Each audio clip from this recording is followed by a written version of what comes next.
Oh Two. no. Here we go, Now, folks. here's a little story I got to tell about the two sides of life you know so well, the series and the fun. Obviously told by John L. Peacock and my boy Pete. They have a little podcast named Two-Sided Pod. Don't leave now, it gets better after a few shots. From Brooklyn, San Diego, they run this land. The sheriff posse's on their ass cause they in demand. One lonely listener you might be. All of us together make a community, so get comfy, get bumpy with how Pete acts. This show's about to start and my beer's getting flat.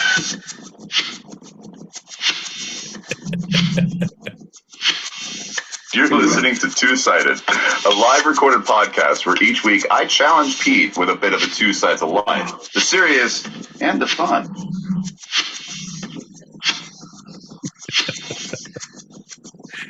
Oh, John. John. John. John. John. You simple, silly bastard. That's one of my favorites. The Fox and Fuck intro. The fucking Fox intro. There's a lot of F's and a lot fewer intros. John, that's one of my favorites that you keep on lock. Some of the, I'll be honest, John. I'll be honest. Some of the Mr. V are a little bit long and drawn out. The remixes, when you have the dance break and you actually put up videos of you dancing, it seems like it's a bit much. It's a bit much. Hi, everybody. Folks, ladies and gentlemen, boys and girls, children of all ages, we are the Two-Sided Pod. We're here every Tuesday, 8 p.m. Pacific. That's 11 p.m. Eastern. That's 4 a.m. Greenwich Meanwich Sandwich Time on Wednesdays if you're across the pond. And if you happen to be in Mauritius or Aloysius, that's 7 a.m. So good morning to you and the Indian Ocean that you seem to be looking out upon right now. Oof. Oof. It's not jealousy. It's just a sigh of oof. All right. We got to get this two-sided companion vacation business out of the think stage, John, out of the think tank. Anyway, folks, thanks for tuning in. John, I feel like it's a good time I'm floundering right now and you're looking as lost as you ever do. I feel like it's a good time that we probably should do a shot and I don't know, man, figure things out. All right. Sounds good. Cheers. Cheers, everybody. Bake.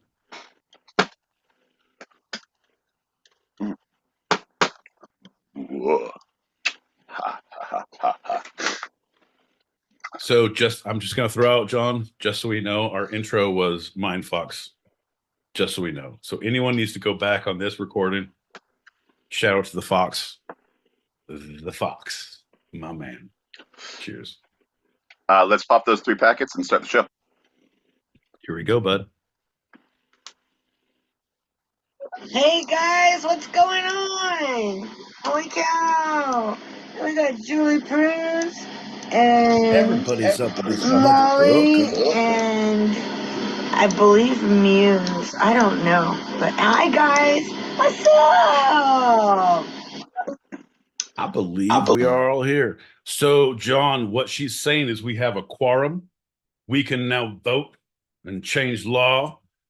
You guys, let's fucking pop some more packets and take action. It's about goddamn time we make changes around here.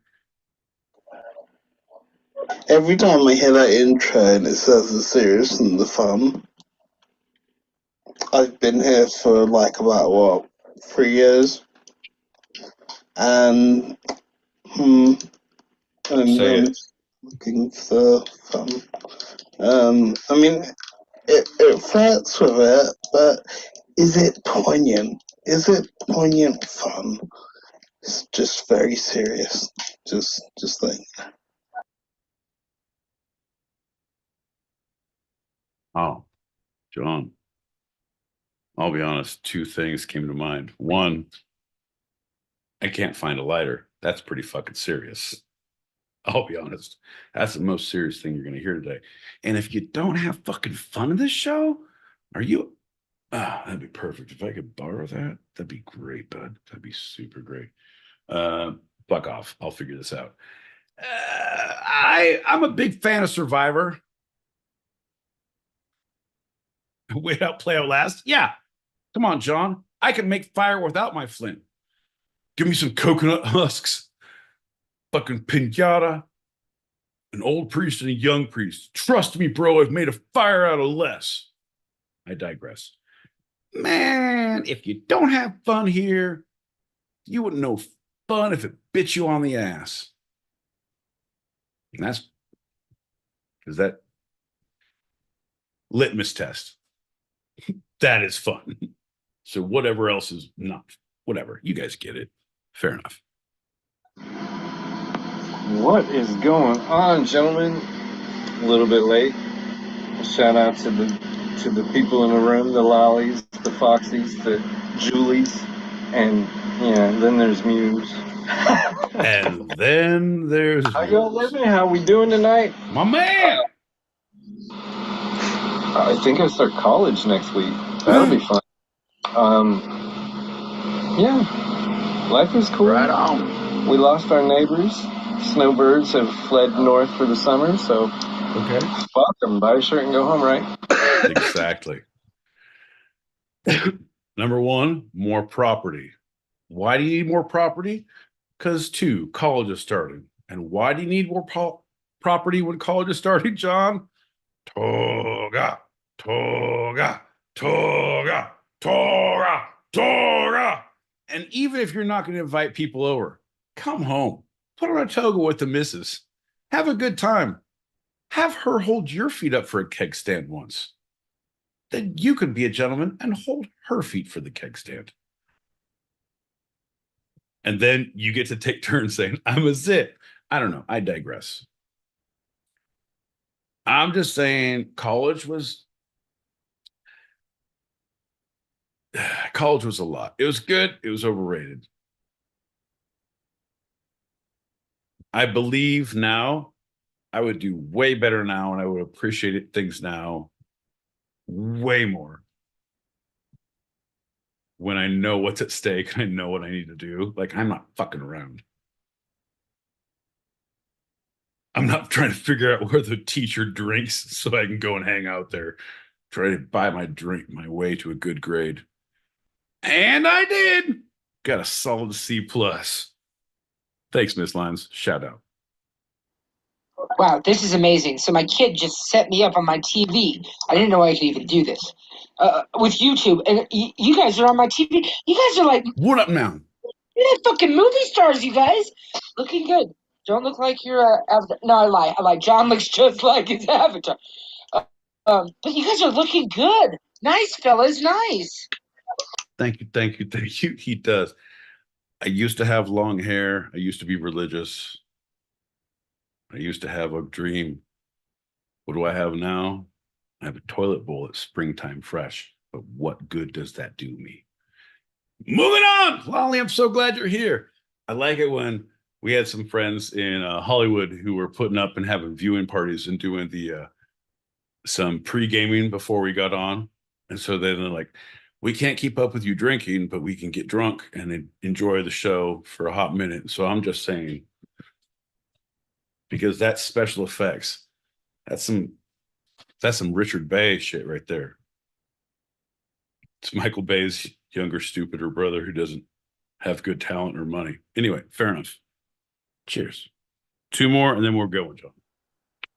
Okay, I'm not gonna lie to you, mine fucks that fucking hat. I thought we were cool. I respected you. I thought you were a cool person.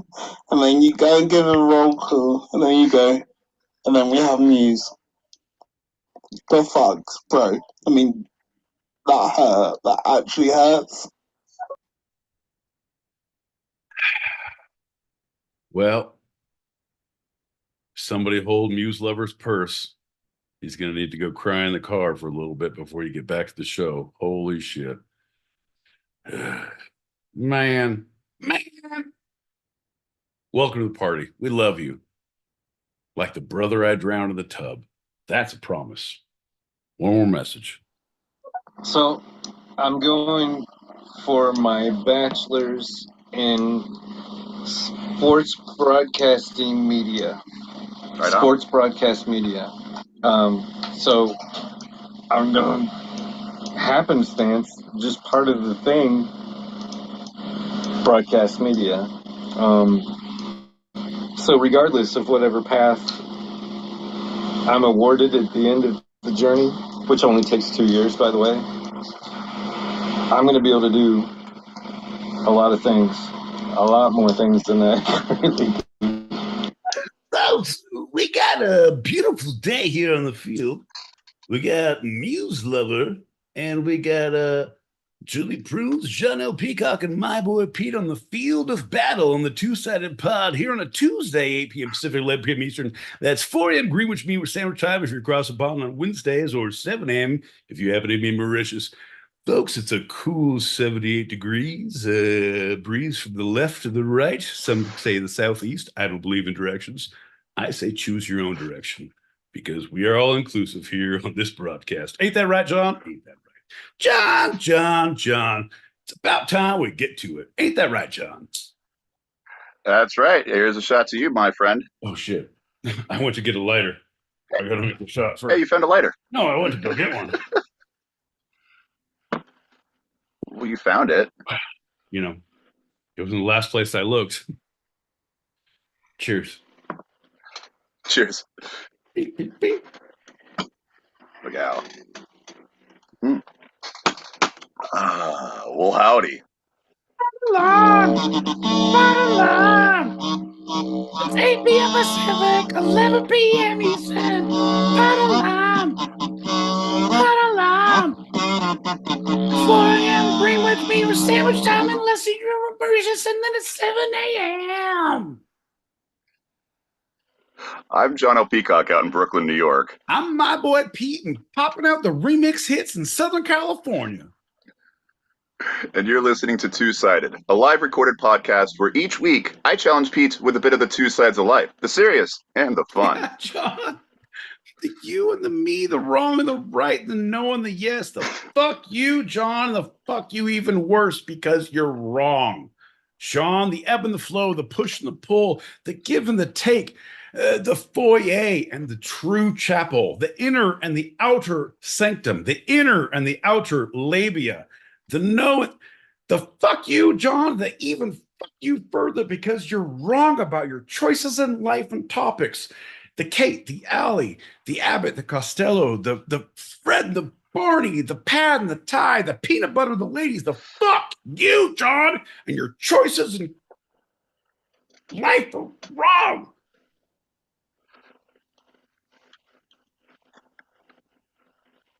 Your Honor, I rest my case.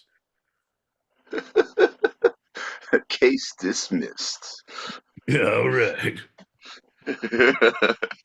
Before we get to that packet and to the show, my boy Pete, let's start with the general check-in.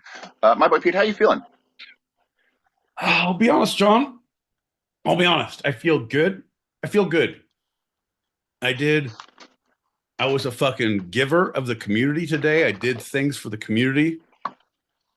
I also have vacations to look forward to and shenanigans to fucking partake of.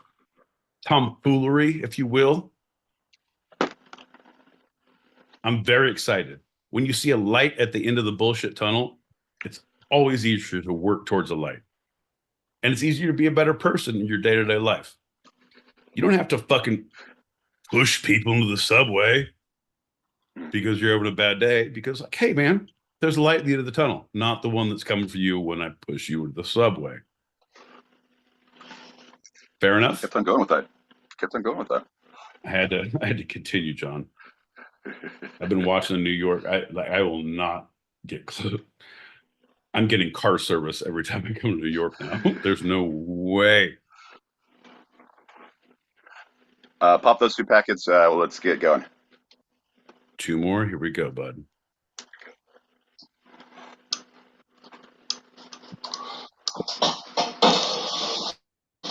I literally just asked this question like earlier, like about say 18 hours ago or something.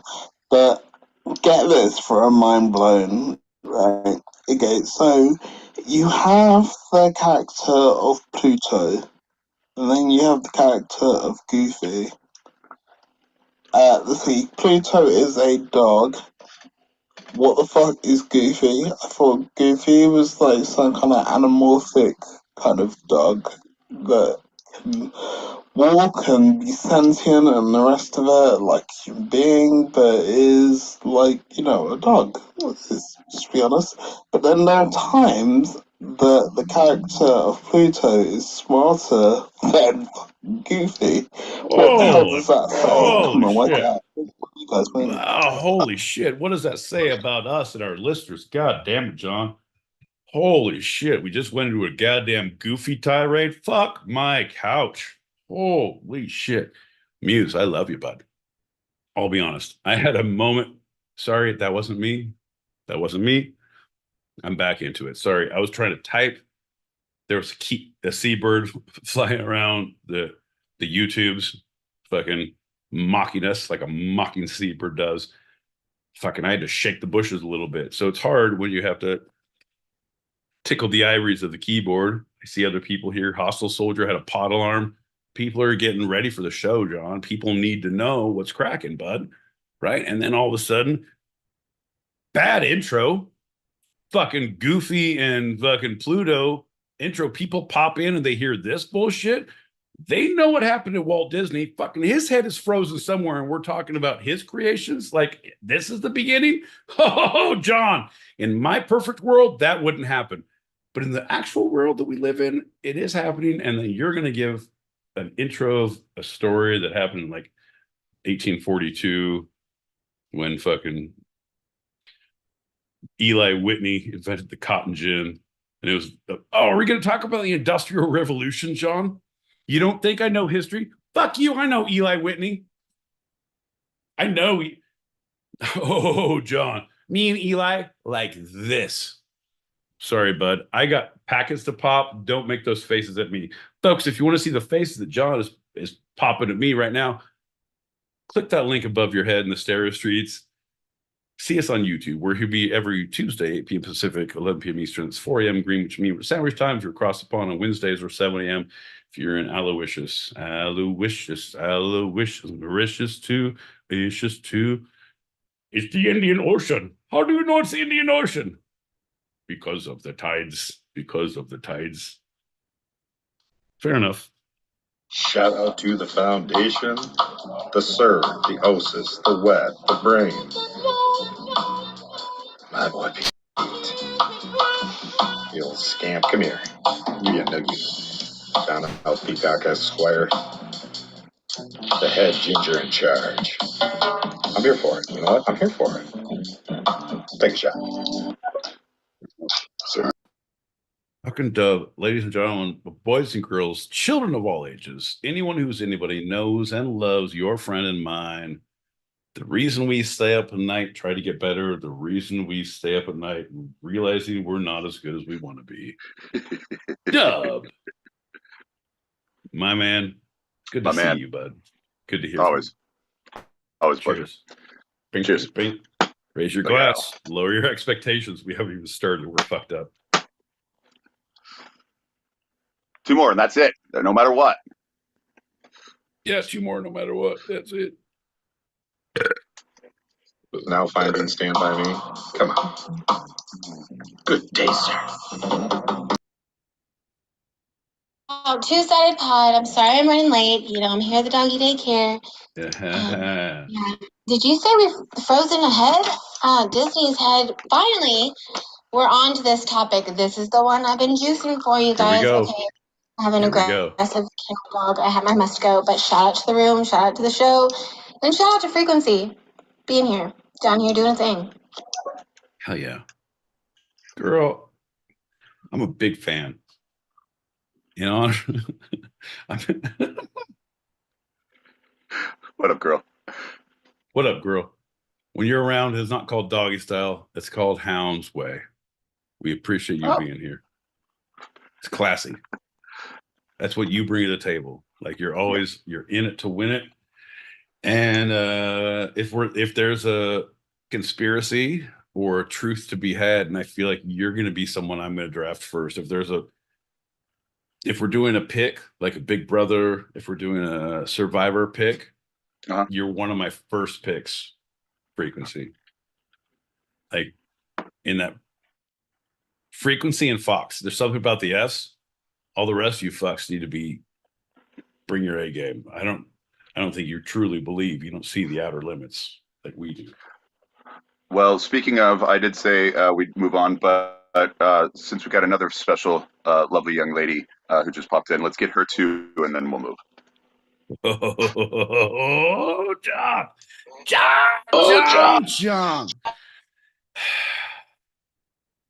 Ladies and gentlemen, boys and girls, children of all ages, I'd like you to put your hands together and raise your glasses to the one, the only, your friend and mine, Delicious.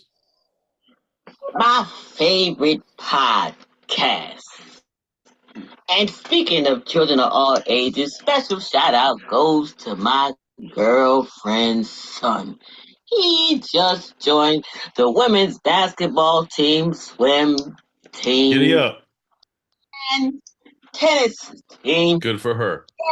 He is winning on the women's teams. Not to mention, since we're talking about teams, he is also up for the lead role in Cinderella. I'm not going to call it for headlines. Okay. I'm with you. I love celebrating the victories of children. I love seeing when they do good. I love seeing them have their destinies fulfilled. Very few adolescents can actively succeed like that. Right? My only question, John, is where are you going to get a slipper that big? That's just facts. But here's the deal, bud. I can tell you.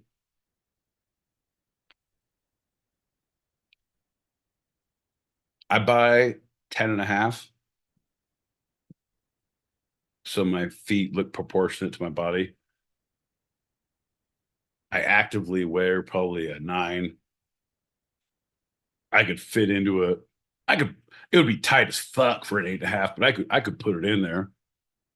Like if that's like, oh, you're going to do barefoot on the fucking lava crawl across the, no, man, I'll take them 8.5. So I'll fuck with them shits and I'll make it work. Like it'll work. I'll cramp up like, fuck it. You give me some hoops, put them on my neck too. I'll put my toes in the little fucking 8.5, so it'll do my neck long as shit. John, but I'm saying, unless you got them big ass feet, it's hard to get a slipper like that, especially if it's glass. That's dangerous. You playing with fucking fire. Well, I mean glass. You playing with glass. Dangerous. Last one. The doggy daycare. What kind of dog needs to be babysat? I tell you what kind of dog. A dog that's not a real dog. What happened to Doberman pinches? You never hear anybody talk about babysitting them, do you? I'm back in the corner frying. Oh, delicious. Turns out you read the room and you saw the signs and you thought you had the audience you thought you were listening to, but I know you normally would. I see what I look like. I know how I sound. The fucks given on my side of the fence are few and far between. However, the more dogs I meet, the less people I need in my life. I just feel like, yeah, I know this motherfucker's gonna bite me. Okay, well, I gotta work out why you're gonna bite me. I gotta figure that out. I'm like, oh, maybe it's you, maybe it's me, maybe it's something in your past, maybe something in my past. I did a lot of therapy with dogs in the park. Granted, okay. Hear me out. Allegedly, I did therapy with dogs in the park after I did a lot of mushrooms in the park before the dogs came to the park. Allegedly. However,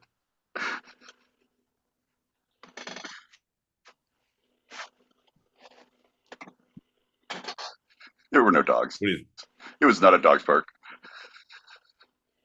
turns out my therapist was really good. And they said healthcare in America can't be bought. And I said, oh, yes, it can.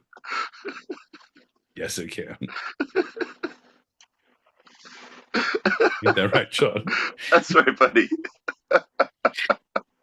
I love going off the rails with you, John. Look over there. Where? There, motherfucker.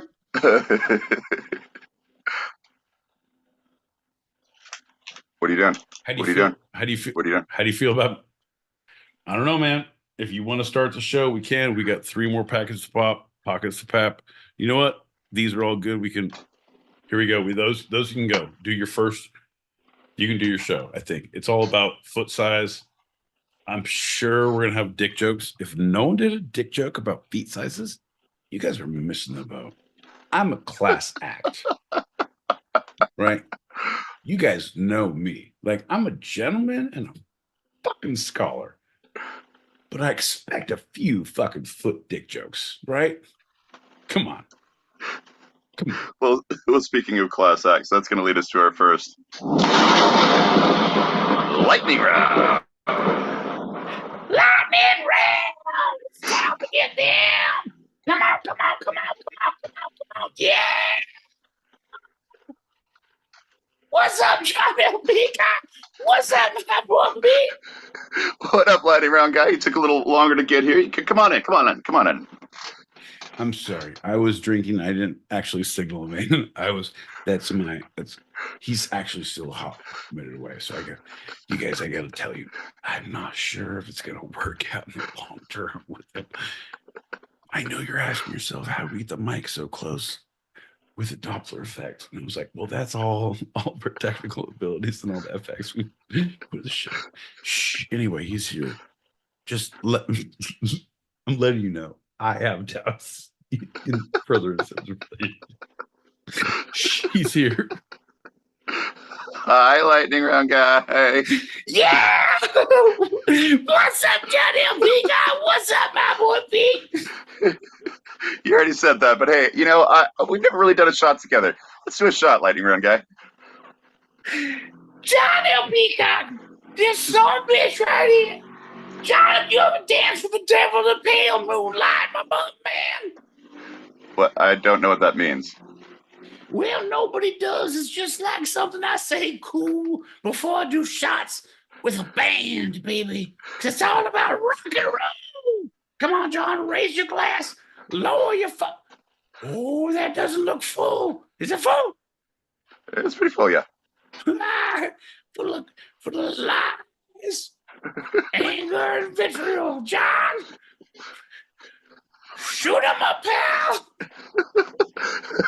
Shoot him up, buddy.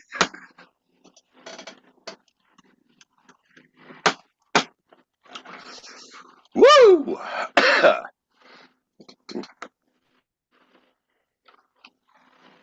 John, I'd like to apologize for my hot entrance. I want to say that I feel like I have a reputation to uphold. And when Delicious was talking about her friend's son who was finding her own way and all the sports she was doing, I feel that was great. And I feel like the dog conversation was good, and I want to come out that I don't necessarily like to rock and roll all night or huff paint every day. Like sometimes I do a little R&B or hip hop on like a Friday, like a smooth jazz Tuesday with tacos. like it's just we're talking about it. I'm glad I'm in a safe space. Anyway, if you could see these hips, salsa. Woo! Johnny O. Peacock. Fucking yeah, baby. Do you ever feel like you have like imposter syndrome, like you're not worth all the attention you're getting?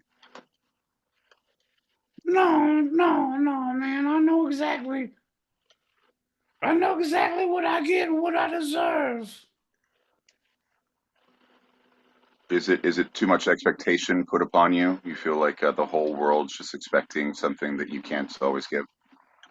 No, I lived and survived. Worked my fingers to the bone. Picture us up there. Ah, lightning gives as a wild one. It doesn't matter. Here's the deal, John. Cha cha la la la. Lightning guy. Lightning guy. 2, 3, 4. Da da da da. Lightning guy. Lightning guy. Lightning guy. Lightning guy. Man, I got a lot of talents. So. See that? Fuck yeah, lightning guy! Lightning guy. Maybe you should go journal about it. All right. I'm also writing short stories and a few jokes that will be published at the Reader's Digest, possibly. So I'm gonna let you know. Thanks for the inspiration, John. I like to support. It's like a free space now, John. We can change Lightning Guy's world. Bye. I got you, buddy. Have a good one. I didn't know how to get rid of him. I didn't know. I was unsure. No, I wasn't. Well, that's all you, baby. I was not even here for that. Turns out the room is clear. John, fuck you and your experimental lightning guy rounds. I got your email, just so you know, folks. This is a little pullback behind the curtain of what happens in the two-sided pod. John sent me some notes after the episode. He's like, hey, bud, a lot of good work, a lot of hustle, a lot of focus. What I need you to do is let's explore Lightning Guy. He said, let's give him legs, I believe. Let me pull it up. If you need to. Yeah, that's fine. Yep. No, it says just you. Well, it says, great job on Lightning Guy. LOL. He huffs paint again. Ha. Fucking frowny face. Exclamation. I get it. Right. Give him legs, you say. Let him walk. Give him some walking around money. Buy him some shoes. Let him teach lessons. Lessons will be taught.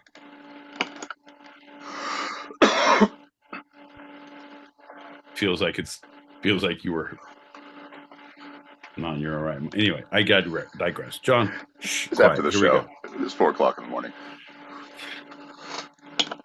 Well, anyone who's anyone knows that the first lightning round episode is always a standard Q&A. My boy Pete, are you ready for the questions? I believe the response in Mauritian is yep. Mauritian? Mauritian? Mauritian. Aloysius. Aloysius. Shuntu Aloysius. No. Morose kind of singing doesn't please anyone. Dude. My boy Pete. Yes. All right, as this is the last day of National Poetry Month, the month of April is National Poetry Month. This is a Poetry Edition, standard Q&A. My boy Pete, first question, who's your favorite poet? Fuck your couch, John. If you don't say that it's Kanye West or Little John. John, here's the deal. I'll say Lil Wayne. I'll say 50 Cent. I'll say no. No, Lil Jon, no. I'm just saying beats on that. That's bullshit. Lil Wayne, I'll say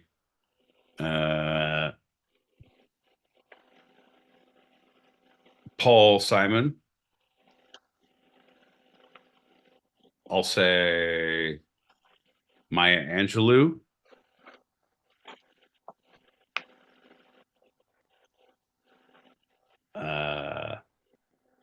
If you try to bring up bullshit about Amy Tan in this whole thing, I'm going to shoot you down because that's overrated. It's just the same way. Poetry is bullshit. You guys, here's the deal. Poetry is bullshit if you put the word poetry as the classification, right? All the references I've made are not classified in the poetry. They get, oh, you're pulled into because of this fucking thing. It's not the poets, the true poets. Y'all are the fucking, yeah, I get it. The early ones, yeah, the beatniks, 100%, John. You're gonna get going on that. I get you. I get it. In 2022, if you fucking say Hamlet, if you fucking say Shakespeare, I swear to God, if you say Shakespeare, John, I swear to God, everybody who emails us at twosidedpod@gmail.com, that's TWO sidedpod@gmail.com, will receive a response with John's physical address. And at that point, you can do with it what you want because I now have access to everything. I will wreck your house, John. I told you it was from the 80s on, and you're going to do poetry. So you figure out how to fucking. In 1984, you start there and then do all of your thoughts. But this other dude said previously, don't say the date. Do not say the fucking date, John. This is how battles are fought and won, John. We're not doing beer pong. We're doing battle shots. To the original point before you derailed yourself of it doesn't have to be called poetry. Bob Dylan was recently awarded the Nobel Prize in poetry. First musician to get that. He didn't even go to it. He didn't go to it. He didn't. He didn't know what it was talking about. They didn't know what he was talking about. It was like, we think we're unsure. Even though there was a kind. Some of the dead, every time. Him a little every time. Yeah. And thus concludes our first question. Second question, my boy Pete, what's your favorite poem?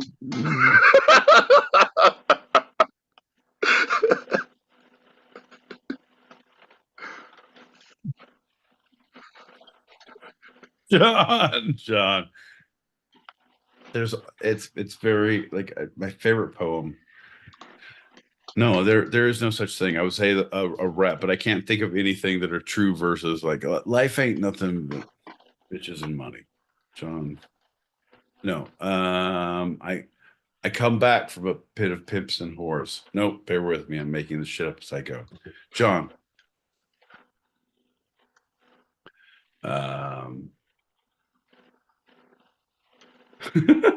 See, so you start searching for a thing because there's so many, but I can only wish it was a little bit taller. Wish it was a baller. Wish the girls look good, I would call her. Wish I rabbit in a hat, fat 6'4" Paula. No, John. I can't even but it would be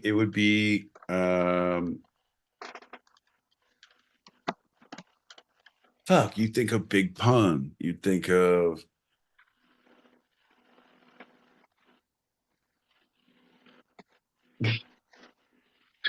X-Biscuit. Exhibit for dyslexics. X-Biscuit. Uh-huh. I don't know, John. I don't know. What is your no? I need to, I can't. I can't. I won't. I can't. Okay. Okay. Well, then, my boy Pete, why did humans start writing poetry in the first place? Because of people like you. Because of the soft fucking individuals. The people like, because fucking written documentation wasn't enough. Like this shit wasn't enough. We got tablets, John. We got this 10 commandments. What the fuck? But you need more, and now you need in triplicate or iambic pentameter or haiku or feng shui or look, your energy is all fucked up in this show. You need lightning guy to have his fucking new experimental life realization at the end of the show. You fucked it all up. Feng shui, that kind of shit. My boy Pete, why has poetry endured as possibly the oldest artistic expression in humanity? Again, because you bitches are simple and love rhyming. John.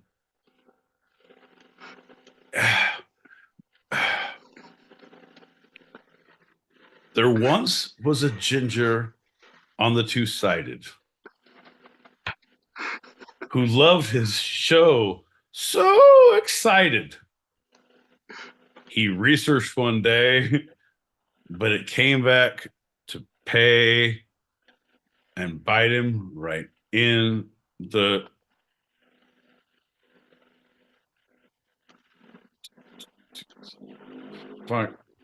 funk to so John, finish that one. What's the fucking rhyme I'm looking for? Two-sided bong bite. I'm having a hard time, John. Well, you're not helping out. But no. No, I'm Doesn't not. matter. Moving on. I'm not, because my boy Pete. What's the next question? That was your first draft. Let's try it again. This is the bonus question, and this is the final question of the lightning round. My boy Pete, recite a poem for us now, would you?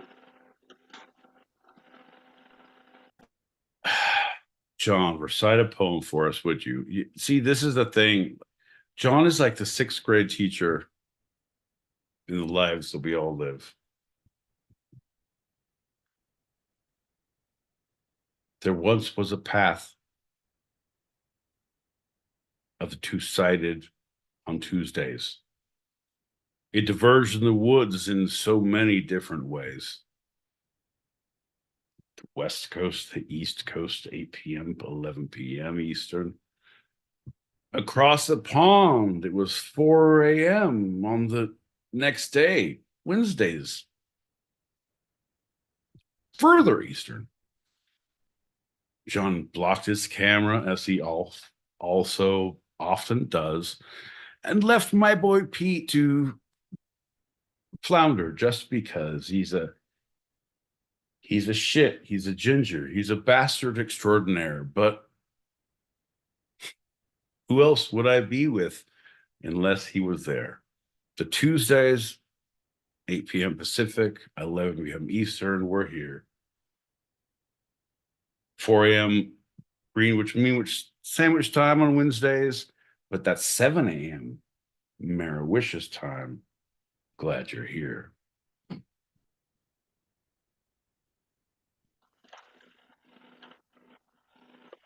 John, you're coming back. There you go, buddy. There you go. Let me work it out. Don't play it back. I don't want to ever listen to it again. You're a piece of shit. You shouldn't be. So again, people throwing in hatred and aggressive. Better not be. And now people are saying 1984. You don't even get an 18. So everything you're going to say from the inception of poetry until 1984, should we say earmuffs, or should you? Yep, nope. Earmuffs. John doesn't know how to use words. But hey, folks, if you fast forward in your streams, if you're watching on the YouTubes, You know what? Go make a cocktail. Go out, yell at the neighbors. Fucking move the cars around if you're in New York, because you got to go fucking change it for street sweeping and shit. Move that shit. Do your business. Come on back. By the time you're done, John will be at poetry's golden era of 1984. Ain't that right, John? That's right, buddy. All right, so we got a lot of packets. I need you to plow through them, and because you're a little long-winded this episode, and we haven't gotten you don't to our fucking first know me. segment. So let's get to our first segment. Oh, here we go. Shh, quiet your mouth. Forget the shoe size. Women have been known to have big feet. Just picture this. Just picture this right here. Look at here right now. Picture this. Cinderella, all of a sudden, from underneath her dress, that is right after you put a Viagra in her drink, all of a sudden, the dress starts to rise. I'm back in the corner, Brian Black. Cinderella. Wears a size 22 shoe. Jesus Christ. That's the hardest fucking thing to find in the world. Jesus Christ. No one sells them. You have to get in contact with the shoemaker and see if they will give you a size 22 shoe. If they can make it. It's ridiculous. It's ridiculous. I hope he's like 17, 12, 14, 18. Like what the measurement? Like a 22 shoe? You have to be 6 foot. Like what's fucking the drummer from Drugstore Cowboys? John, help me out. Yeah, he's 6'9". 6'9". Yeah. Fucking that dude, like you're a big fucking dude. Yeah. I'm just thinking you have to be huge. Like, yeah, you have the big size 22. Yeah. I only have size 13 and I'm 6'3". Wouldn't it be great? Size 18. Oh, I'm like 4'3". That would be a cloud. Your name is Bozo. You have big red hair. No, I'm a hobbit. I live in a hole. Very hairy. It's very very damp. hairy. It's very damp. Some of my best friends are gnomes. John would pop some packets. Okay. Dogs and strollers. I bet you that's a whole babysitter. Sign me up. You know what I'm trying to say? Bunch of dogs, little dogs. Bunch of little dogs. Needing somebody to watch them. You know they put them in strollers now. You know how many babies must be confused as they riding by in their strollers and looking for a baby and there's a whole dog. They put the babies in the stroller and they put the dogs in the stroller, right? Just follow me now. Yep. And the kids on the leash. Yep. Babies and dogs everywhere are confused. I know I am. I'm back in the corner. Brian Black. Well, I'm just saying, my lady and I, when she lets me unzip the mask and the harness and takes the tail out, I was like, you know what? I think people can be who they need to be. Let's all dress up how we need to. Put this back. No, that's not it. I was trying to make a John. Here's the deal, John.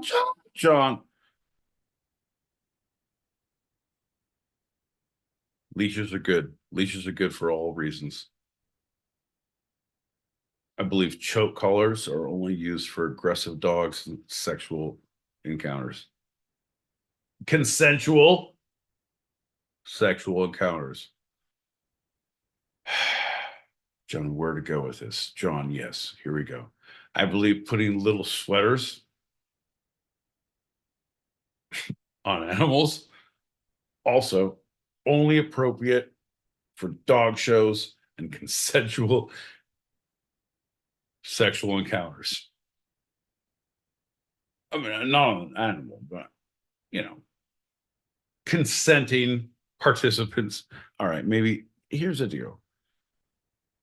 Too much. Right, here's the deal. Yeah, 2 pence, none the richer.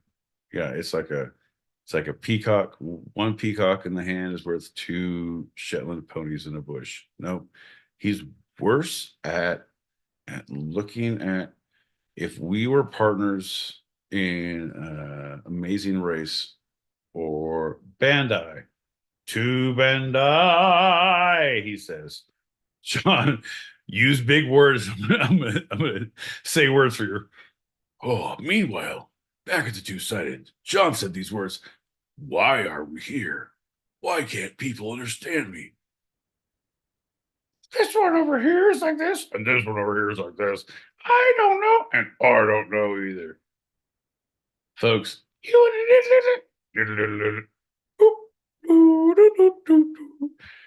here's the steeple. It's a different steeple, but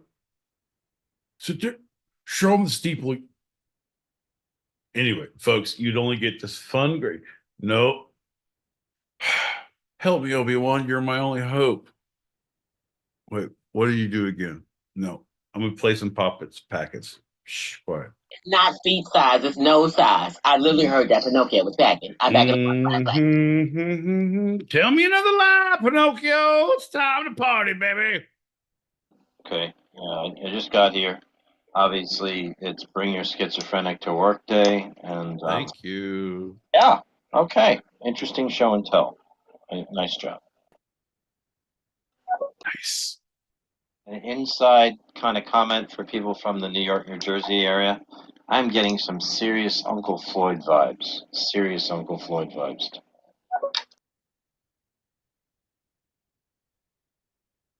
That's awesome. That's awesome. Dog den that you are posted upon, and I see the button-down shirt of the John.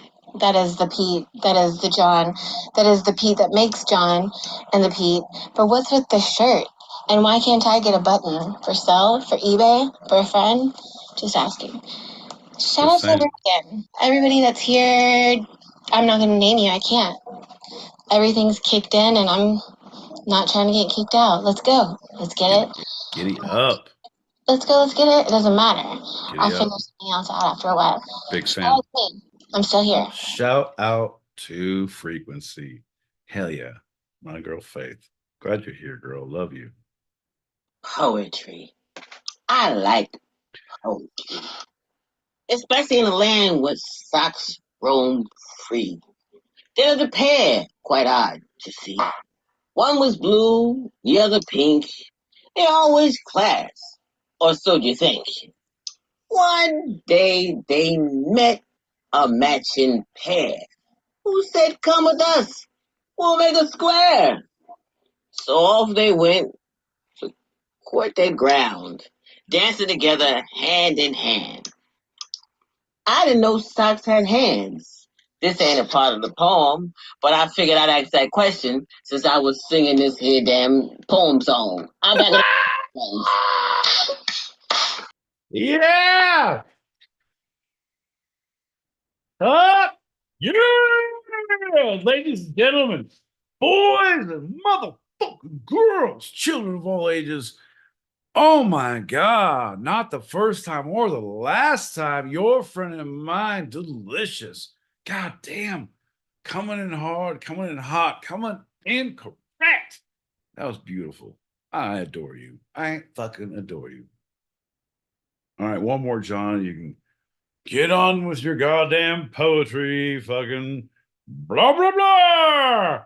I believe that the Romans once believed in Carthage after Hannibal crossed the Alps with the elephants. Oh, it is most dire.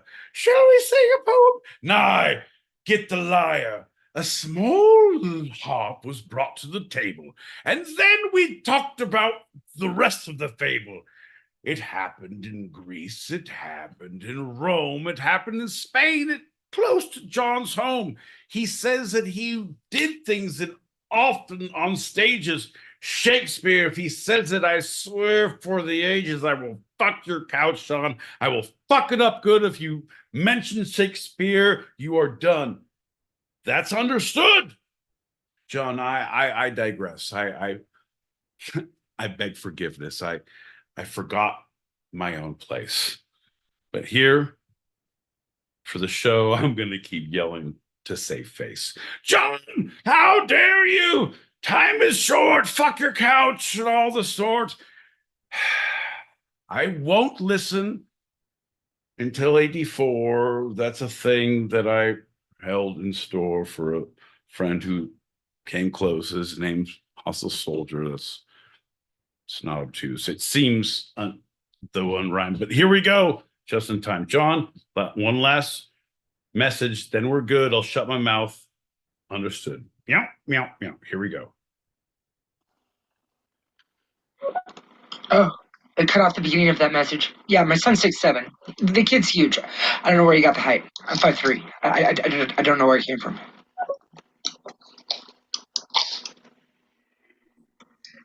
Maybe he's not your kid.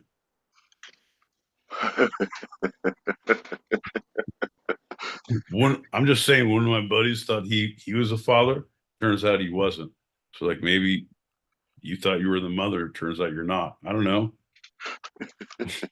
I don't know, man. I'm just saying. Shh, shut your mouth, John. That's funny. Okay, I'm gonna shut my mouth. Here we go. Here we go. Listening to you about poetry. No one's here for that, but we're all here for that. Well, my boy Pete, you did guess it correctly. Being the last day of National Poetry Month, we are going to talk about poetry.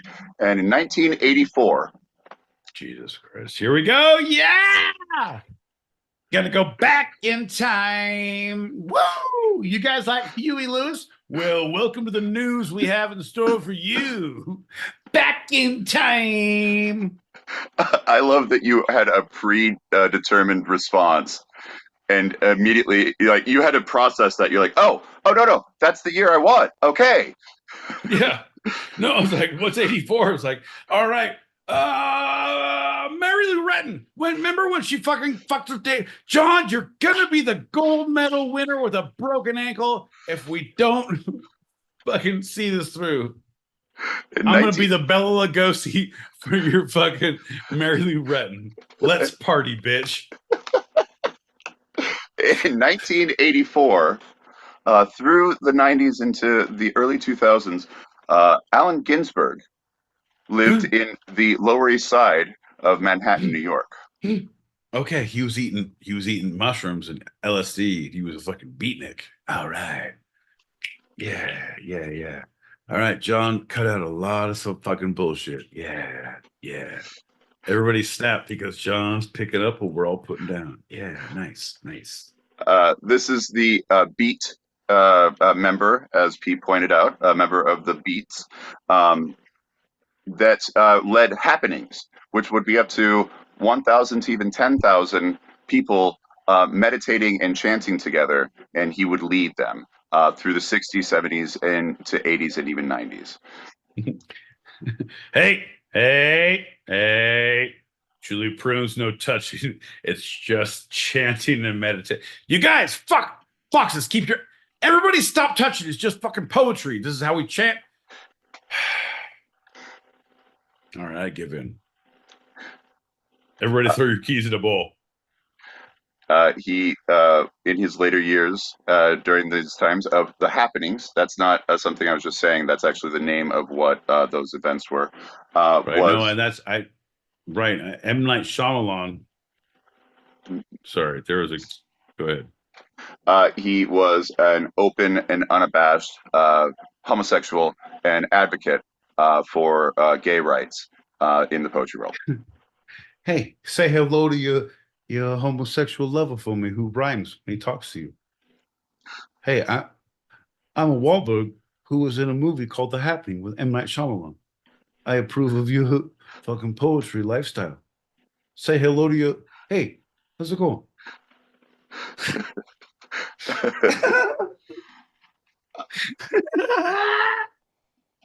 Stop now.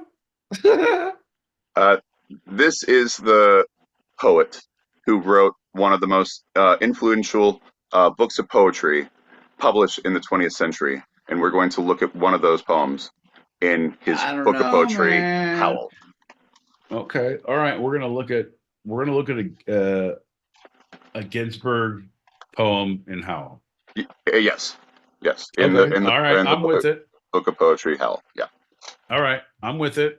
So anyone who's out there, all you motherfucking doubters, all right, hold on to your goddamn butts.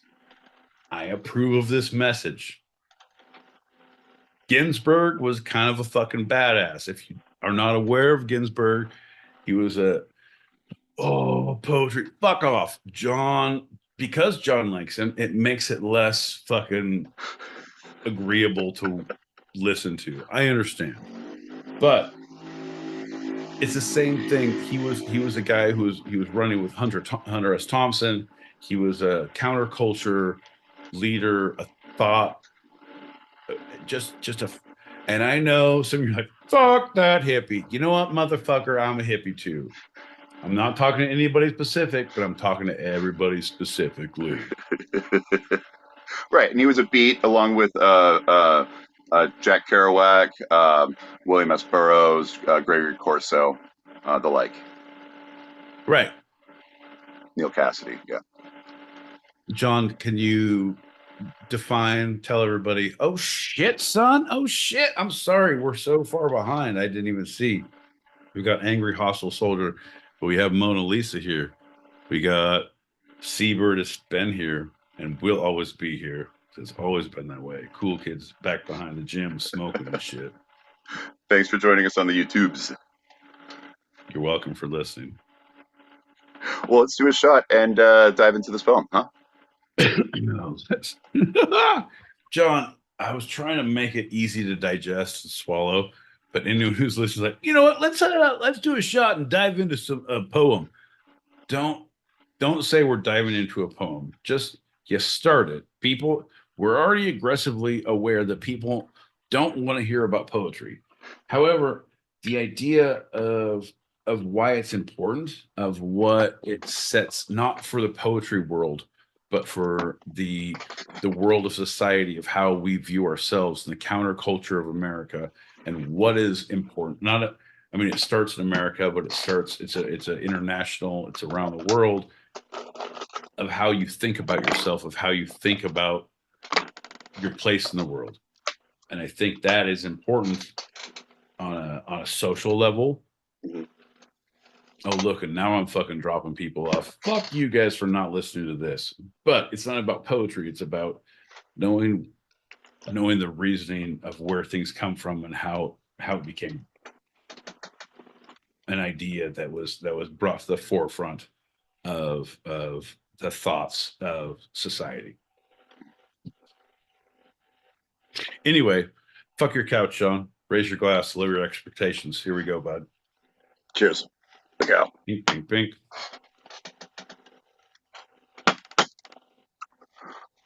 It's interesting that you say that this wave of influence can start in America sometimes, because this poem is not the title poem of the book Poetry Howl, but the second one called America. This is America by Allen Ginsberg. Oh, Jesus. All right. Turns out I feel like we're talking about one poem, but you're going to read fucking a bunch of poems.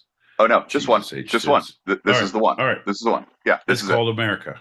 It's called America. Oh, you guys. All right. Everybody simmer down. I was a little bit upset too. I was like, I was going to go make a drink, fucking put the fucking My Boy Pete fucking cut out.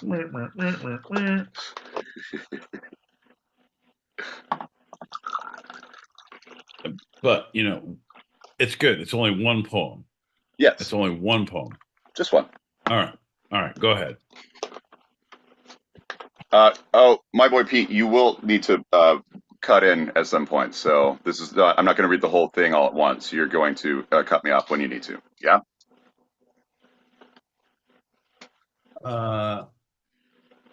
Yeah. Okay.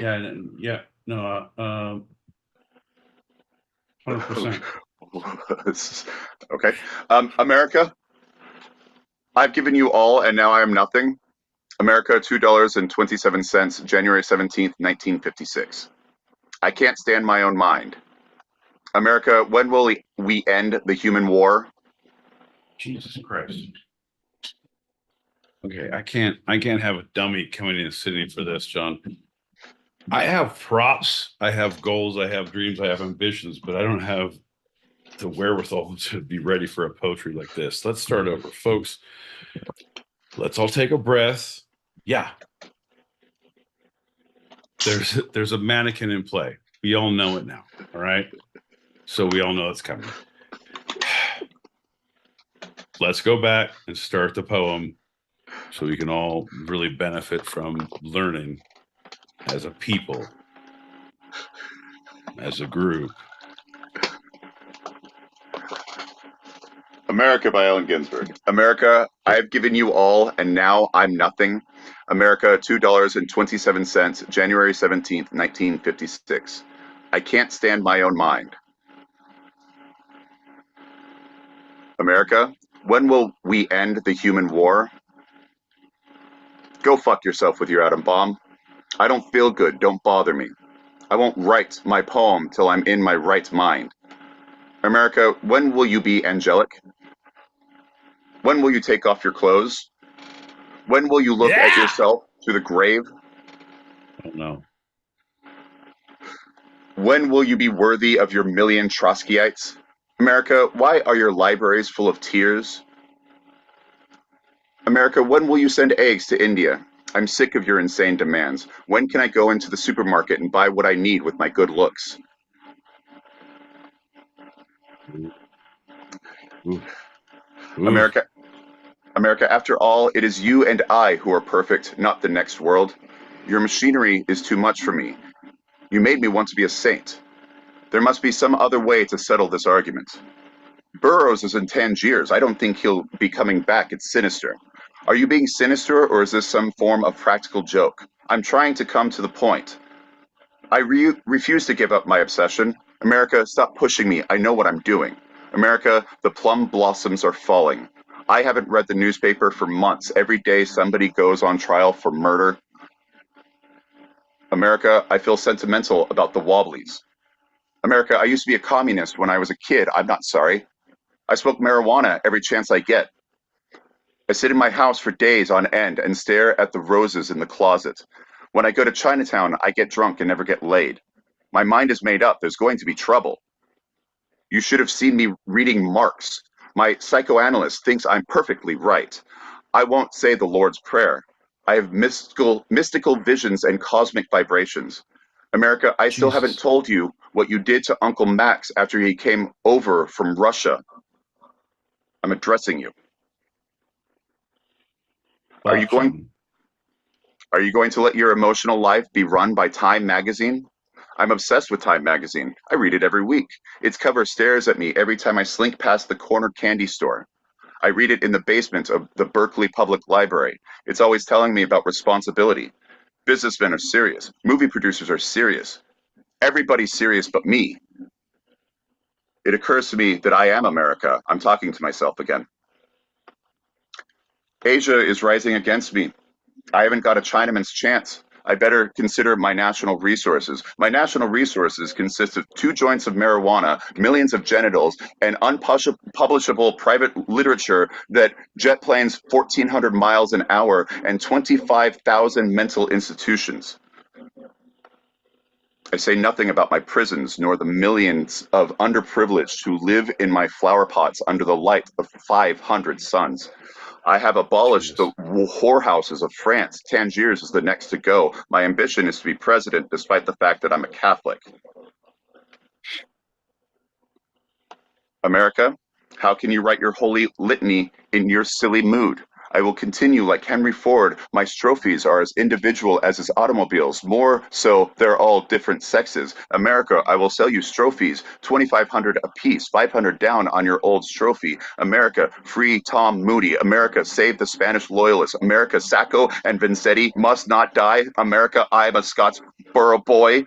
America, when I was 7, Mama took me to the communist cell meetings. They sold us garbanzos a handful per ticket. A ticket cost a nickel and the speeches were free. Everybody was angelic and sentimental about the workers. It was all so sincere. You have no idea what a good thing the party was. In 1835, Scott Nearing was a grand old mensch, a grand old man, a real mensch. Mother Bloor, the silk strikers, Ewig Weibligs made me cry once. I saw the Yiddish order, Azrael Amter plain. Everybody must have been a spy.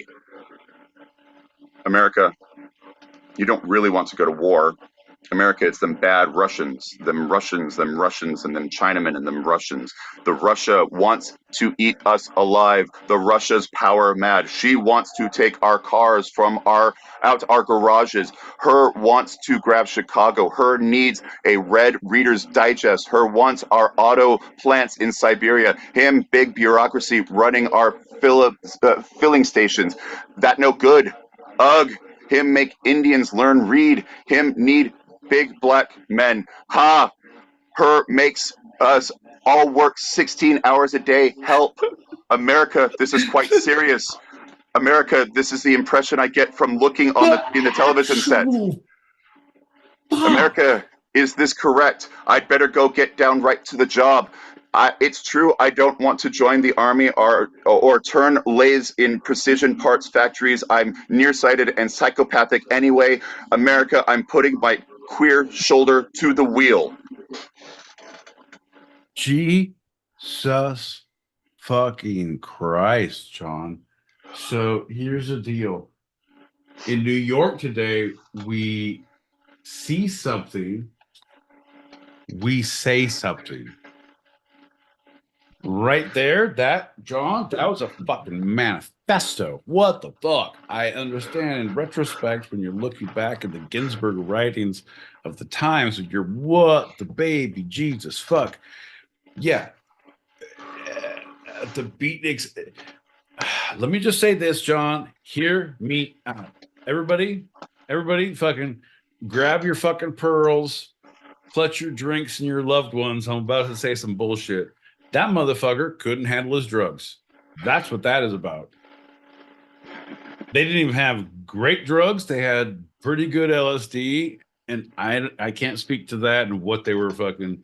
That was probably pretty good. So, but at the same time, you can't handle your drugs. You put that shit on paper, that's prosecutable in a court of law, motherfucker. I don't know where you're from, Ginsberg, but it ain't around here, motherfucker. Ain't around here. That's my favorite poem of the 20th century, possibly of all time, that I've read. I believe my first, don't call it a comeback. I've been here for years, rocking my peers, putting suckers in fear, making it rain down like a monsoon. Listen to the bass go boom, explosion, overpowering. One.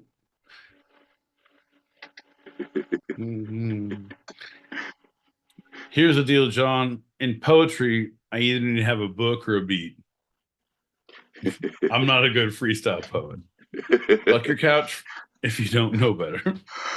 There's a fantastic recording that you can find most places of Allen Ginsberg reading that to Tom Waits's Closing Time, which is a instrumental song of Tom Waits's on his first album, Closing Time. Yeah. There was another one. What was the one? I think I sent it to you. I didn't post it.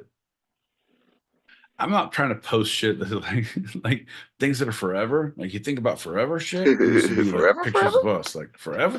Like nah, man. But I think I liked it. I think I forwarded it to you. I know I sent it to Lolly. I'm 99% sure I sent it to Lolly, but it was Tom Waits reading a Ginsberg poem. And it was, I think I sent it to you, but it was him just like, here's the deal, John. And I don't want to say this in a negative way, bud. Uh-huh. You know I'm a big fan, yeah? Yeah. Me and everybody else in the Two-Sided Pod production company really think you're doing great. I appreciate that. Yeah, no, we appreciate your work. And when I say we, it's not Royal, it's the company. John, there's a little weight behind it when I say we. John, I feel like you're a little. Don't take this the wrong way. I know you feel like you've had your mountains to climb, your battles to fight, the hills that are yet to be conquered. But we, as a company, would really like you broken down a little bit more. If you could smoke a few more aggressive tobacco products and drink straight whiskey to really get that weathered, broken Tom Waits look and soul about you. You have the voice, John. God bless you. You have the voice. You have the dream. You have the ambition. We don't question that, John. But we, as the company, John. Madam. We don't put labels on things. She's actually won medals in the men's 1400 skeet shooting, the water polo karaoke. Wasn't that right? Yeah, that was good. And the Kama Sutra parkour, right? Yeah, no, you jump on different things and you fuck, right? Super good. We're trying to get in the Olympics. Anyway, John, you're not needed anymore. Thanks for coming. John, here's the deal, bud. What I'm saying is that if you age yourself, if you have a little less ginger fucking glow and hope about you, your poetry readings would have a lot more resonance for all of us here at the company. I assumed you would cut me off and we'd talk about it as I was reading it, not necessarily line by line, but you were not. I gave you several opportunities. No, because at that point I was like, if I fuck it up, like, oh, you're gonna fuck it up because you fucked it up, and you gotta have the flow. Like, you know what, motherfucker, flow. I dare you. Give it all you got. This, and at first it was like, oh, this is good. It's like, this is poetry. This is like, I stand looking with my fist at the light, but I can't black out the sun as it rains down upon me. My neighborhood and my past shadow my future as my fist burns from blocking out what beams upon me. Sean, I'm just saying, like some bullshit like that. Like, all right, I'm with you. But you have to get, like, that's bullshit. And then it went to a manifesto. It's like, to those who may feel they found my body charred and ashed because of, like, Jesus Christ, man. You're using a lot of hot words, bud. Like that's things that we wouldn't publish in the paper today after the shooting that you perpetrated. I'm gonna go on a limb and say, oh, I don't know, Colorado, because that's where all the great shootings happen. Allegedly. I'm not saying that. No. Great shootings? Bring it a little back. You're right. I apologize. I know people, a lot of shootings in Colorado. The great amounts. Right. There you go. A greater amount than many places. Right. You'd think Florida.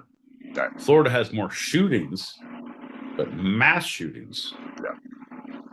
Yeah. John. Wow. Yeah. I went way off fucking res on that one. Sorry, bud. There's no recovering. You might as well read more Might as well read more poems now. No going back. Fuck. No, don't do it. That has been our segment on America, the poem by Allen Ginsberg. Okay, we have one message, and we're gonna move right along. That was a fun segment. Here we go. What's up, guys? Super Bowl in the building. What's We're going on? milk. And what's going on, John L. Peacock, who I've affectionately been calling John L. Urine Dick. And what's going on, my boy Pete? I haven't seen you around, so I don't have a funny little thing for you. But what's up to the foundation? I see your friends. You guys are all my friends. I love you guys. How you guys doing? What's good? Right. I'm saying we bring What a people worm. together.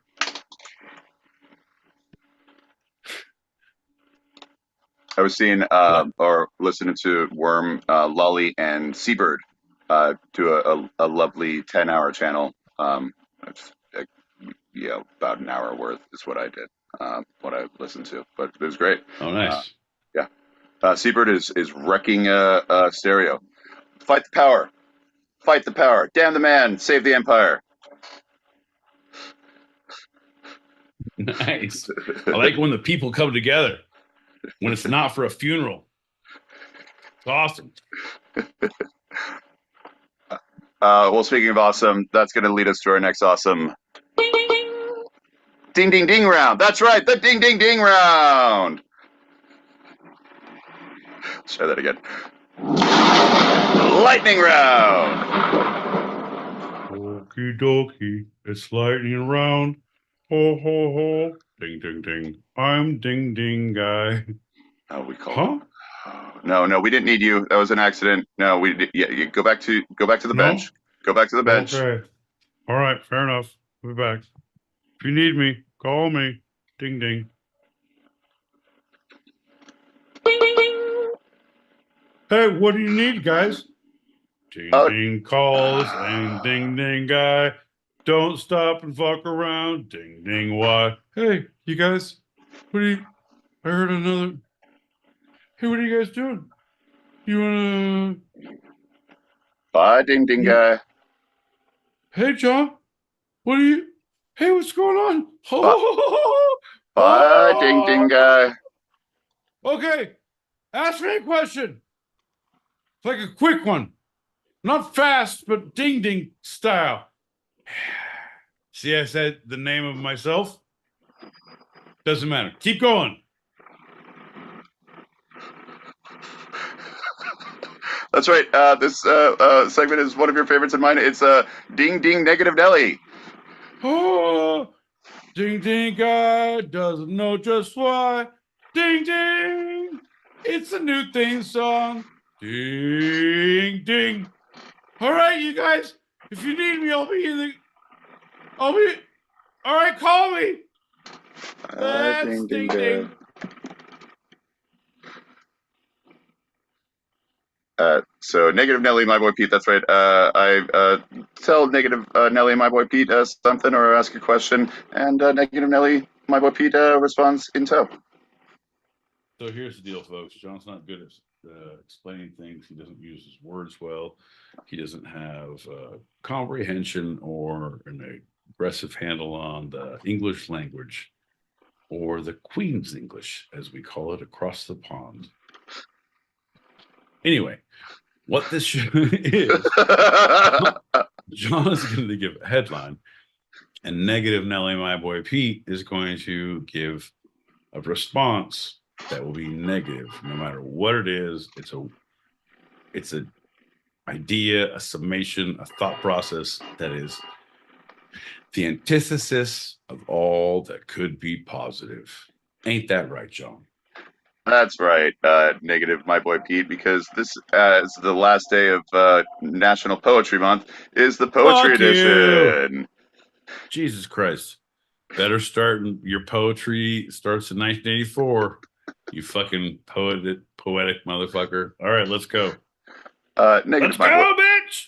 Negative, my let's boy go, Pete. Bitch. Let's go, bitch. Sorry. Shh. 2, 3, 4. Let's go, bitch. Negative, my boy Pete. Who's your favorite poet?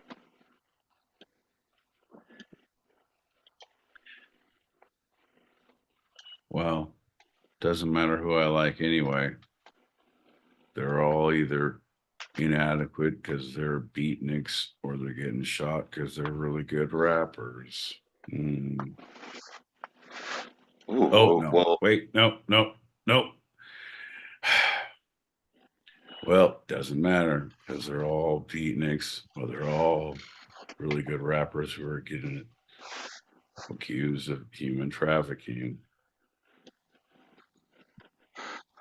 Good correction. Anyway, a negative, my boy Pete. What's your favorite poem?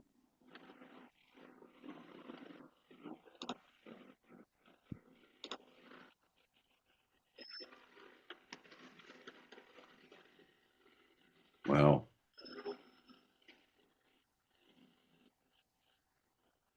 doesn't matter what I say anyway, because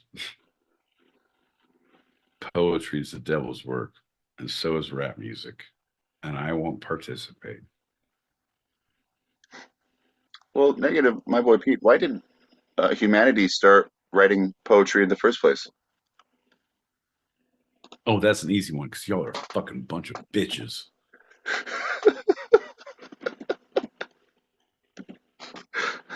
Negative, my boy Pete. Why has poetry endured as possibly the oldest artistic expression in humanity? Easy. Y'all are a bunch of bitches. The bitch gene endures. fucking you cry when you skin your knee, don't you? Fucking write a poem about it. You feel your feelings on paper. Man, I don't know about you. Fucking you have a drink. You can fight a friend in the neighborhood. You shut the fuck up about your feelings, John. I don't know about you. Fuck you and your goddamn putting pen to paper. That's how people get fucking pulled into court. Fuck your couch. And finally, bonus question, negative, my boy Pete. Recite a poem for us now, would you? Hickory dickory dock. Two-sided seems to come late on the clock. It's Tuesdays, 8 p.m. Pacific, 11 p.m. Eastern. That's later, 4 a.m. Greenwich Meanwich sandwich time.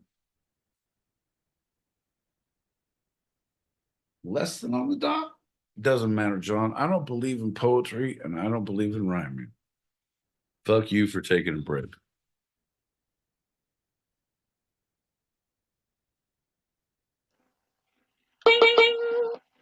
There we go. I find it fascinating that the last three questions with normal my boy Pete and negative my boy Pete happen to be basically the same answers. Here's the deal, John. Fuck your couch. Sometimes a man's gotta do what a man's gotta do. He speaks his truth from the style of his youth. He talks it like he walks it, and he speaks it like he preaches it, and he doesn't spend money on his breeches. I don't know. I don't know, John. I was gonna try to throw breeches at is like no britches. I don't. Here's the deal, John. In this life, one thing counts in the bank. Nope, that's not it. I give up, bud. Well, how about we pop this last packet of this show, though we will continue into the green room and pop any subsequent ones after that.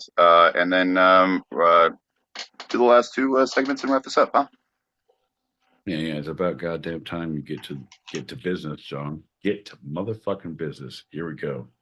Ready? And 2, 3, 4, 5, 6, 7, 11, 12, 13, 14, 15, 16, and 17, 18, 19, 20, 21, 22, and 23, 24. Shh, where were we? And 3, 4, 5, 6, 7. A better example of, how I was saying about there's a lot more serious than there is fun. I felt like just wake up, and then waking up, I was in the most delightful dream. You were there, and Peacock was there, and Julie was there, and just the whole foundation was there. It was so good. And I woke up and I realised I live alone. But either way, it's all good. Still a two-sided pod, yeah. And Muse Lover? Muse Lover, I'll miss you most of all, Muse Lover. I'm glad you're here. Because fuck your couch. And fuck your couch, John. And also fuck your couch, Julie Prunes. And fuck your couch, Mind Fox and Foxy Lady and Delicious. And fuck your couch, everybody. Fuck your couches, Worm and Drew. And you guys, fuck all your couches. Faith Frequency, especially fuck your couch. Fuck your fucking couch. I believe. No, I already said your name, Drew. Fuck you guys. Revenge? Yes. Lolly? Thank you. Fuck your couch. Security Shauna? Fuck your couch too. Guys.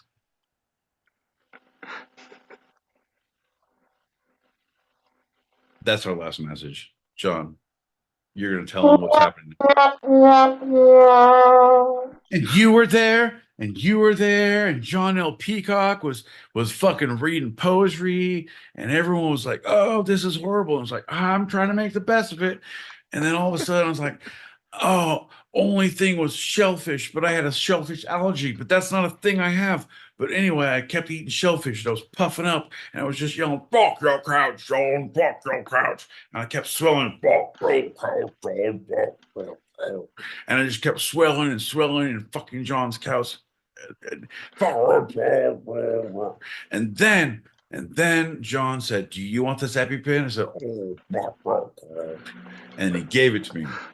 And I said, "I'm always going to say fuck your couch forever and ever and ever because you were late on the pickup. Fuck your couch, John, forever and ever." Because the shellfish. Oh, fuck your couch. So this segment's going to be shorter than that little diatribe that my boy Pete just gave us. It's the short. For these short segments. Don't give it away, bud. Don't give it away, bud. Let people know, like they're anticipating. Like John has he's curated. John is like a docent in a fucking national park. He's wearing tan pants and a tan shirt. He might have a fanny pack with fucking guidebooks and fucking gauze and a flashlight and fucking no lighters because no smoking in the park. But here's the deal. John is a docent. Let's let him all have his way. Tell us what happens, John. We'll stay on the path. We will not venture off. Let us know what happens in the next segment of John L. Peacock Gives Us Rules. I'll put 5 minutes on the clock, introduce the segment as precise as possible, read excerpts from a single source, and we talk till the timer goes off.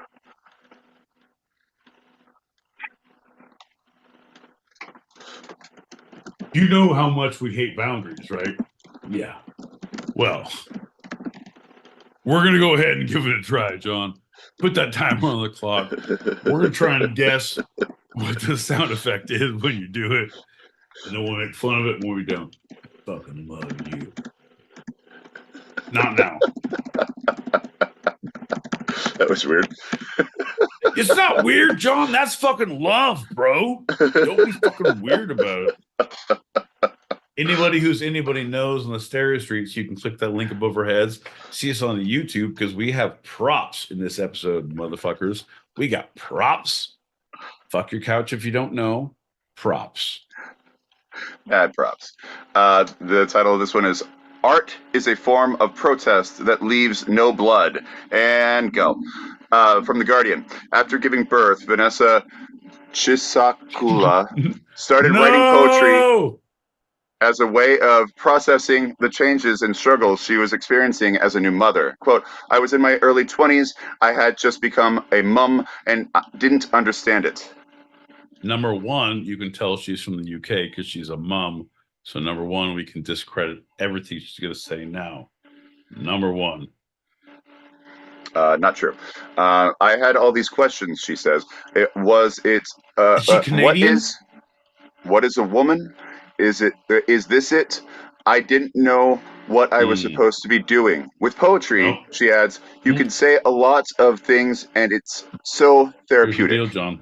Nope. Here's the deal. She apparently didn't realize beautiful hits from the 80s and 90s of Whitney Houston because she could be every woman. She is all she needs. Everything you want now, baby.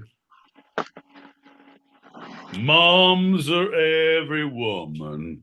You're all you need. Come on, John. You know the rest of the words. Well, just writing poems was not enough, however. No, it's not.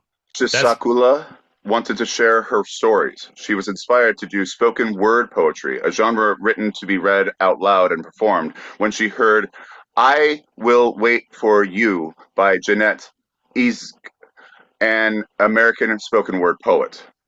And I will wait here for you outside of the store, 'cause I don't want to go in, not any fucking more. Isn't that the one? And now she is spearheading efforts to expand the spoken word scene in Zambia, where she is from. Okay, fair enough. In 2017, she co-founded Word Smash Poetry, a movement for young creative activists across Southern Africa. In her own award-winning work, she uses poetry as a tool for activism, focusing on issues including women's rights, youth, African identity, and mental health. Jesus Christ. This is a slippery slope because there's a lot of funny things to be had here. Because slam poetry, but come on. Fuck your couch. Slam poetry. It's the fucking bastard brother of poetry, right? What's in the hierarchy of art? Where would it go? It would. What's a blend of poetry and rap? Yeah, John, I'm not done giving you the. Do you want me to tell you how this is the evolution of man? Of like, I'm going to show you the pictures of the developmental stages of a human, and I'm now going to show you verbally the developmental stages of, but it's about fucking rap. Fuck your couch, Sean. I don't know if you understand who I am or where I come from, but we don't take kindly to that kind of talk. Here's the deal. I'm going to do a slam poetry fucking exposition about it. No! John will not negate me. No! John, although he does berate me. No! His jokes, they consternate me. But no! I ain't gonna quit you lately. Boom! Slam poetry. What is that about, John? I just fucking beatniks the fuck out of that shit. You're welcome for listening. Quote, I believe in the beautiful persuasion that art brings to the table, she says. No. Art is a form of protest that leaves no blood. It can be peacefully done, but a strong message can be communicated artistically. Nice. I like that. Here's the deal, folks. We get in as poets, right? We get in as poetries. And then as soon as we're as poets, then we can infiltrate and really no, I'm not in this day and age, John. If it was 10 years ago, I was great on that. I was going to go Red Dawn.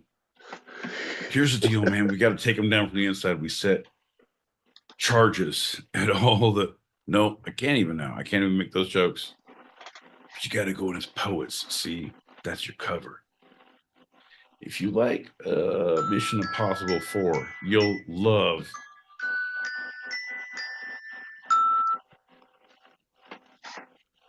Two-Sided Nightmare Dreams. And that was our short. Jesus Christ, bud. Oof. Oof. I weep for the future. I weep for the past. I drink in the present. John. Shall we raise our glasses, lower our expectations, tell the people here that, hey, we're going to continue on in this exact stream, in this exact show. Bless you. Gesundheit. Oh, no. I'm These out. fucking successes. I'm allergic to success. People don't know that about me. Dairy, They do. fresh cut grass, and success. And since I haven't been having any milk, cheese, ice cream, or mowing the lawn, you guys know this has been a hell of a fucking show. Cheers, Sean. Cheers. As we head into our final segment. The fuck? The serious Oh, we're segment. done. Jesus Christ. Is it, if it's not about Mary Lou Retton?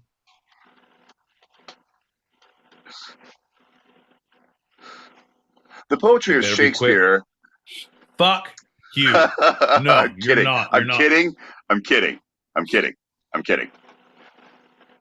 Howl by Allen Ginsberg.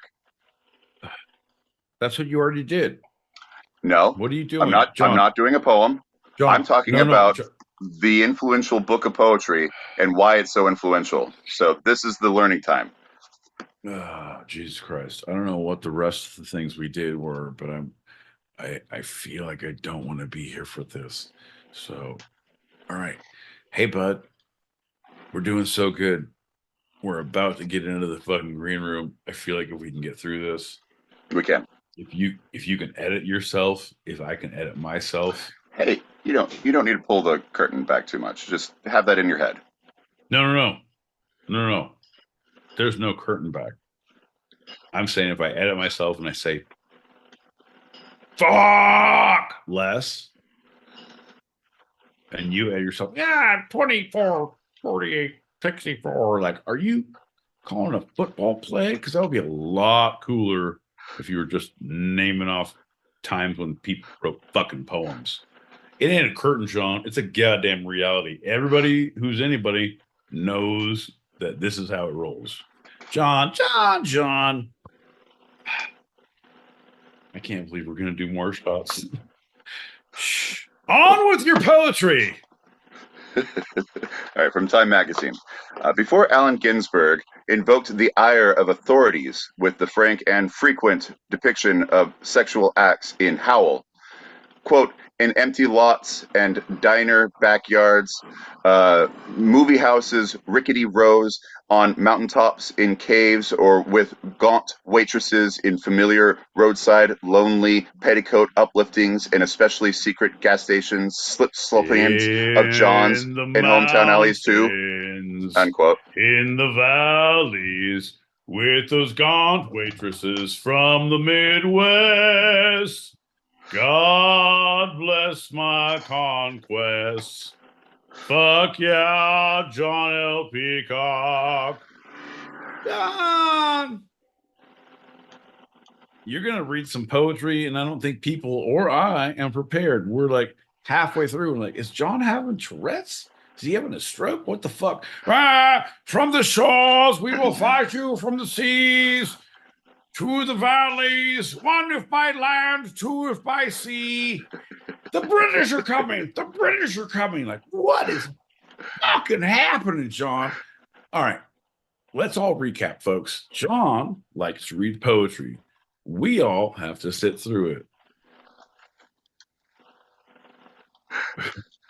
Doesn't matter if there's waves of waving grain or purple mountains of majesty. Doesn't matter. It's not poetry in John's book unless Allen Ginsberg yells it fucking about the fucking patriarchy or the aggressiveness of American society. Sean, do you realize that capitalism made me who I am today? Poor as fuck, envious of all my friends. I wouldn't have it any other way. As a medical professional, I will just say that the debt is worth the knowledge that we are all fucked. I was just write Write that in fucking pentameter, John. That was pretty close. I was just writing myself a note that next April I'll do the entire month dedicated to poetry. Anyway, You're the worst. You're the fucking worst, bro. Before he got in trouble with the cops, quote, he stunned a crowd of drunk poetry fans at San Francisco's Sixth Gallery on the evening of 1955, October 7th. No. You went too far. You went to, San Francisco on this date at this time. He did what to a fucking drunk crowd of what? Like there was poetry fans who were drunk. Number one, there was a group of people who went to go listen to poetry. Fuck your couch. Number two, they were drunk. Good on you. That's the only way you should listen to poetry. Number three, he did to them. We didn't hear that. He did He stunned them. He stunned them with poetry that they'd never heard before. Yeah. Woman. Oh, woman. You took my heart and my PIN code. What's a PIN code? Oh, bank security. This bitch is dangerous. In his novel, The Dharma Bombs, Jack Kerouac fictionalized the event with a description of circulating gallon jugs of California Burgundy among the increasingly raucous crowd, quote, getting them all piffed so that by 11 o'clock, when Alva Goldbrook, which is Ginsberg's stand-in, was reading his wailing poem Whale, Howl, drunk with arms outspread, everybody was yelling, go, go, go! You guys want to fucking hear some rhymes? Yeah, we want to hear rhymes. Bro, I could wreck a fucking English major. You guys come to the fucking student union if you guys like poetry and you're English majors and you want to get extra credit and you like jug wine. No, but specifically, you have to drink jug wine. We're gonna wreck house. All right. You guys like Hickory Dickory? Well, we got all the dark jokes you want all day, baby. That's the opener for the first poet, John. Yeah. Tell us more. We want more. We want fucking more. Well, people loved it. Critic Paul Zweig said that Howl, quote, almost single-handedly dislocated the traditionalist poetry of the 1950s. Hey, man, no one's ever talked about stupid shit the way you've talked about stupid shit. Makes us all rethink our stupid shit thinking. Well, government officials, meanwhile, found it intolerably vulgar. When it was published... No, go on, John. Everything we do, when I say we as a community, is intolerable to a government. It's not good. We're not doing the right thing. Unless we pay something, we're not doing the right thing. Well, okay, so when it was published about a year later, the U.S. Custom agents seized Howl and other poems when it arrived from its London-based printer on grounds that it was indecent and obscene. Yeah, you can. Yeah, fuck yeah! You guys want to see a dick? Sorry, that's what I say on every transcontinental flight. You guys, doesn't matter. I'm airdropping shit to everybody. Whoa! That's not true because that's an international crime. But also, if you have your fucking airdrop aggressive open, then you're asking for it. You wouldn't have your airphone open like that if you didn't want it. John, we're going international, John. We're going to be in Houston. We're going to be in Omaha. We're going to be in Chattanooga. John, we're going to be touring everywhere, dropping the nuts pics. Sorry. I don't want to give away the tour dates or the t-shirt fucking logo, but you guys can see what's happening, right? I guarantee you. Sorry, John. Fair enough. Tell us more about your poetry. Fuck. Well, in addition to that, San Francisco police arrested Lawrence Ferlinghetti, who published it, and Shigeyoshi Muro, manager of City Lights Books, who sold it in San Francisco. Nope, not gonna do it. Started to, saw your face, realized, here's the deal, folks. Oh no, I'm Shigeyashi Kobayashi. You guys can't fucking take my stuff and arrest me. I pay taxes here. This is my bookstore. You guys are fucking assholes. He's from California, so yeah, that's probably his accent. Wow, John, pretty racist. I didn't use an accent. Wow. I guess you're also from California, aren't you? City Lights You're pretty Books. fucked up. You know that bookstore? No, it's talking. Hey, man, that's just talking. You're still going. No, here's the deal.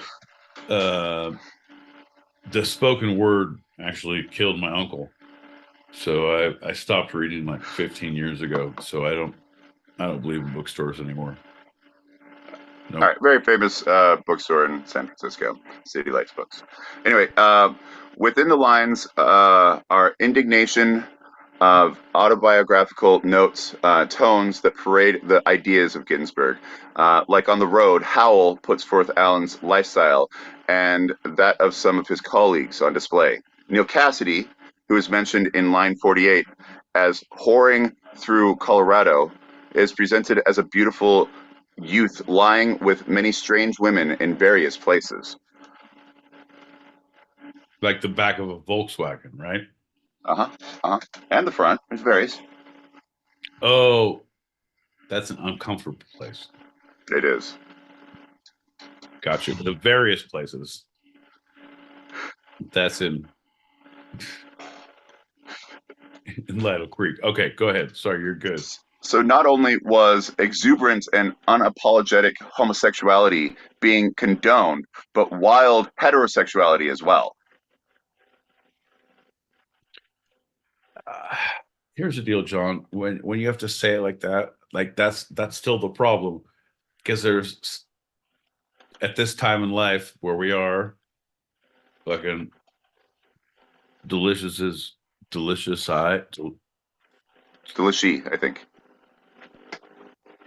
Her friend's transgender daughter won all the things. Like, so you can't say homosexual, heterosexual.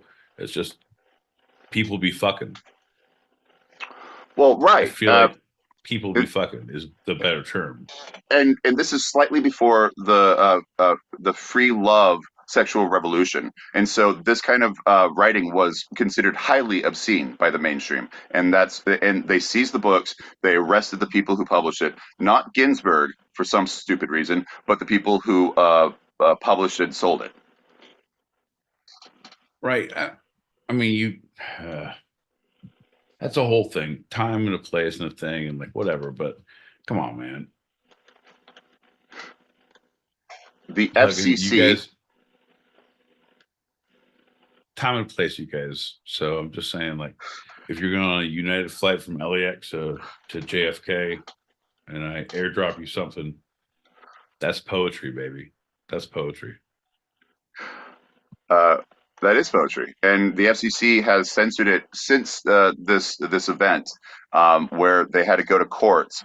The American Civil Liberties Union and several literary experts testified to the merit of the work as a whole, because they said it had no merit, therefore it was obscene and essentially pornography. There's no pictures in it, but that's what they were trying to censor and like basically burn the books. That's the problem, John. I'm doing a re-release. It's a 2-sided re-release for every page of poetry. There's 17 centerfolds. They all have foldouts, 3-page foldouts of John in a 3-piece suit that's unbuttoned all the way. It's a very respectful portrayal of poetry in one's life. Yeah.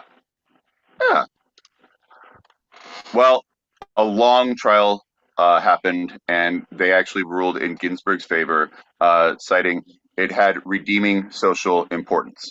But despite that, HOWL, the threat to HOWL being censored still persists. As recently as 1988, even after 1984, 32 years after its conception, the Pacific Radio Network declined to air Ginsberg performing his work in the light of the rulings by the FCC concerning indecent language.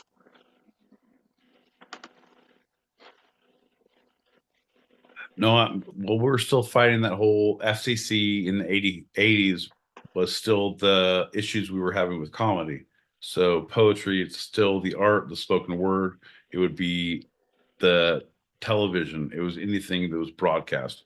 You couldn't say this because it was too vitriol. It was too. It raised too many emotions. It didn't show enough crotch shots. I mean, it showed too. Whatever, you get it. Well, they had a contract with Ginsberg, and instead of risking litigation, the radio station aired an interview with the author called, quote, "Why He Can't Broadcast Howl." So they just talked to him about why he can't broadcast his poem over the radio. Okay, fair enough.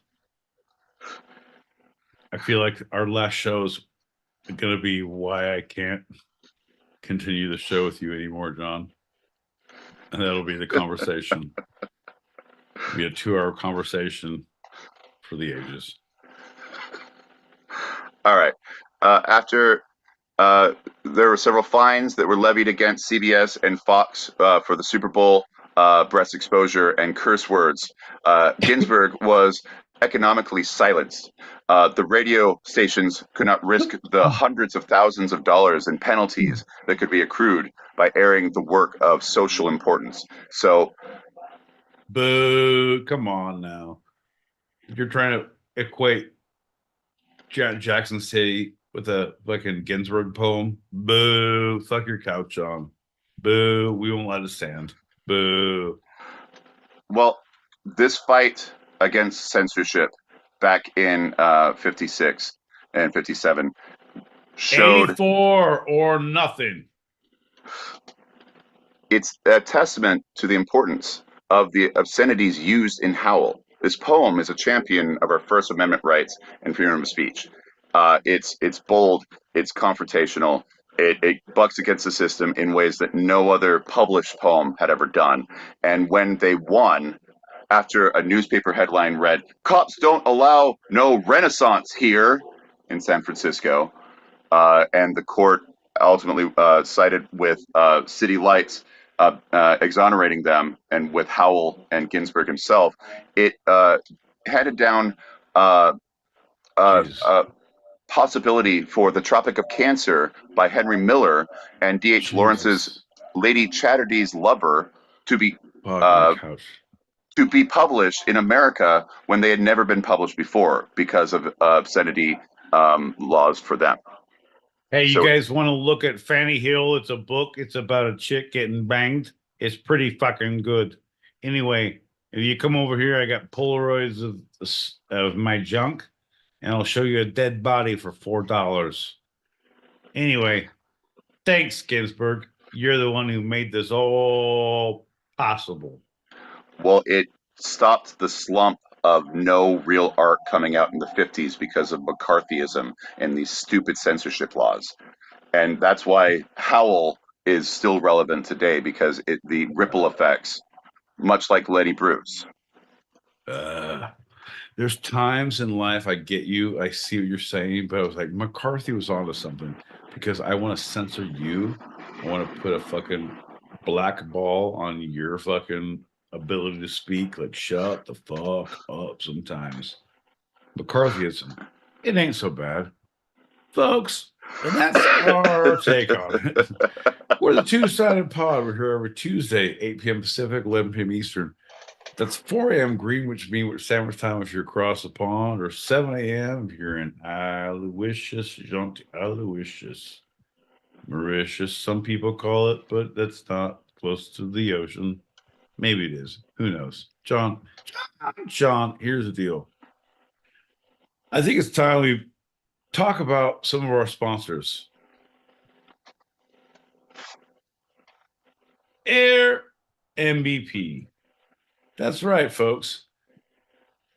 Would you like to go on vacation and feel home away from home? But Air, my boy Pete, allows you to do that. When you sign up for the website at twosidedpod@gmail.com, that's TWO-sidedpod@gmail.com, we will give you a list of addresses where the homeowners are away for at least a night. The rest is up to you. It's low priced, high risk, high reward. Air MVP. Also brought to you by John L. Peacock Mattresses. That's right, John L. Peacock Mattresses. They come in a small box, but they have a big sleeping ability. John L. Peacock Mattresses. Fuck your couch, John. Shall I go further, bud? Well, these are light sponsors. The sources for this episode of Two Sided have been first segment, America, a poem in Howl, and the Poetry Foundation. Second segment, Time Magazine, the blog Mild Musings from a Mediocre Man, and Found SF Magazine, Found San Francisco. And the short, The Guardian. Perfect. That's an easy one. My resources for all things good and pure that I bring to my lifestyle. First off, Lord and Savior, Jesus Christo, making all things possible. Number two, I'd like to thank my birth parents, mom and dad. You guys made it all possible. Also, fucking poetry is fucked. A photographic compilation through the years, from Shakespeare to my boy Pete's Fuck Your Couch. A coffee table book. It's good, John. For only $14.99, you too can make 74 easy payments of that same price to twosidedpod@gmail.com and get the source material for all of my boy Pete's references with a beautiful coffee table accessory. But you don't have to take my word for it. Let's hear from someone who knows. So I think that this isn't going well. Do you know where you are right now? Do you know where you are right now? Roger, can you hear me? Roger, can you hear my voice? Fuck your couch, man. I don't have a drinking problem. I have a drinking opportunity. Folks, and you can see how this all turns out in the green room right after this chat in the exact same place. Fucking John's gonna run up. I truly don't know why we do this. I'm still unsure. John, take it away, bud. Tell him what's happening.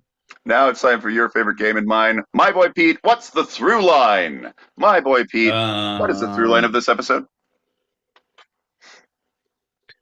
Where is love? So number one, we were talking about Oliver.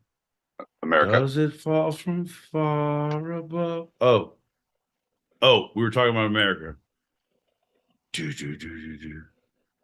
Everywhere around the world, we're coming to America. The poem by Alan Ginsberg. Every time that flag's unfurled, we're coming to America. My country, 'tis of thee. Today, sweet land of liberty. Today, of thee I sing. Today, of thee I sing. Sorry. So Neil Diamond was the first segment. Right, yeah. America by Alan Ginsberg. Fair enough. Tomato. Second one was the Zambian poet who said art is a form of protest with no blood. Zambia, not American. All right, so we're doing Or geographical. UK. Right. We're doing geographical right now. What I'm thinking is a Carmen Sandiego reference. I like where this is going. What's the third, John? The third is the publication and subsequent trial for obscenity of HOWL.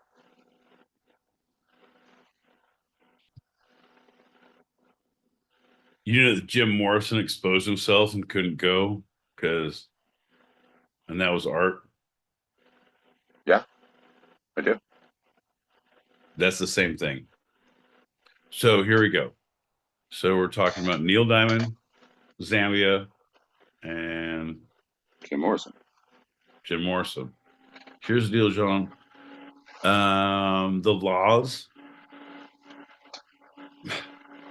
of the international community are bullshit. I feel like that's the through line. I feel like we should be able to speak our true selves with airdrops of our junk. Fucking poetry that involves the Pledge of Allegiance. Live in a country that a lot of people don't think is cool, but I'm a big fan of. All of those things. I feel like that's the through line. Ain't that right, John? Did I win? That's right, my boy Pete. The through line is that April is over. Woo! Yeah! Fuck yeah, you guys! We did it! As a fucking community, we fucked shit up. My boy Pete, before we get out of here, episode-wise, not location-wise, is there anything from this episode you'd like to take a second glance at, a second look, a second thought, a second opinion? This is Pete's Retraction Corner. I'm glad you clarified, because I was going to talk about the Dead Sea Scrolls. And like, I don't think they found them where they really found them. Like, let's take a second look at that. And if I have to phone a friend, it would be Carmen Sandiego, because that chick knows about locations. All right, so here's the deal, bud. So yeah, a lot of my hot takes that I petered off and I tried to throw to you and that you're not ready for, that's on me. You shouldn't be ready for them. Like you have no reason to. I wasn't in my fucking prime fucking fighting form. That's not you. That's me. Baby, that's me. However, you need to be on your goddamn toes. It's like going on stage. Yeah, it's an easy, I'm in for fucking 4 lines. You need to know that motherfucking scene and be watching everyone work so that if they fucking come up and like, oh my God, that guy's either having a baby or diarrhea and he ran off stage. And now you have to run the show for a hot minute. John, this is why I paid for all of the penance that I did emotionally to come to this realization. See what I did there? My man. I'm just saying. If you're talking about the school of acting, the theory of podcasting, I feel like don't be so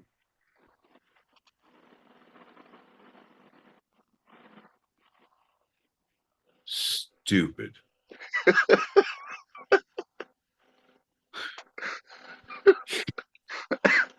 That says it all. Let's do a shot and get out of here. And thanks for listening, everybody. We have our open chat show. Here. We're gonna be but don't go. You guys, fuck off. Don't like.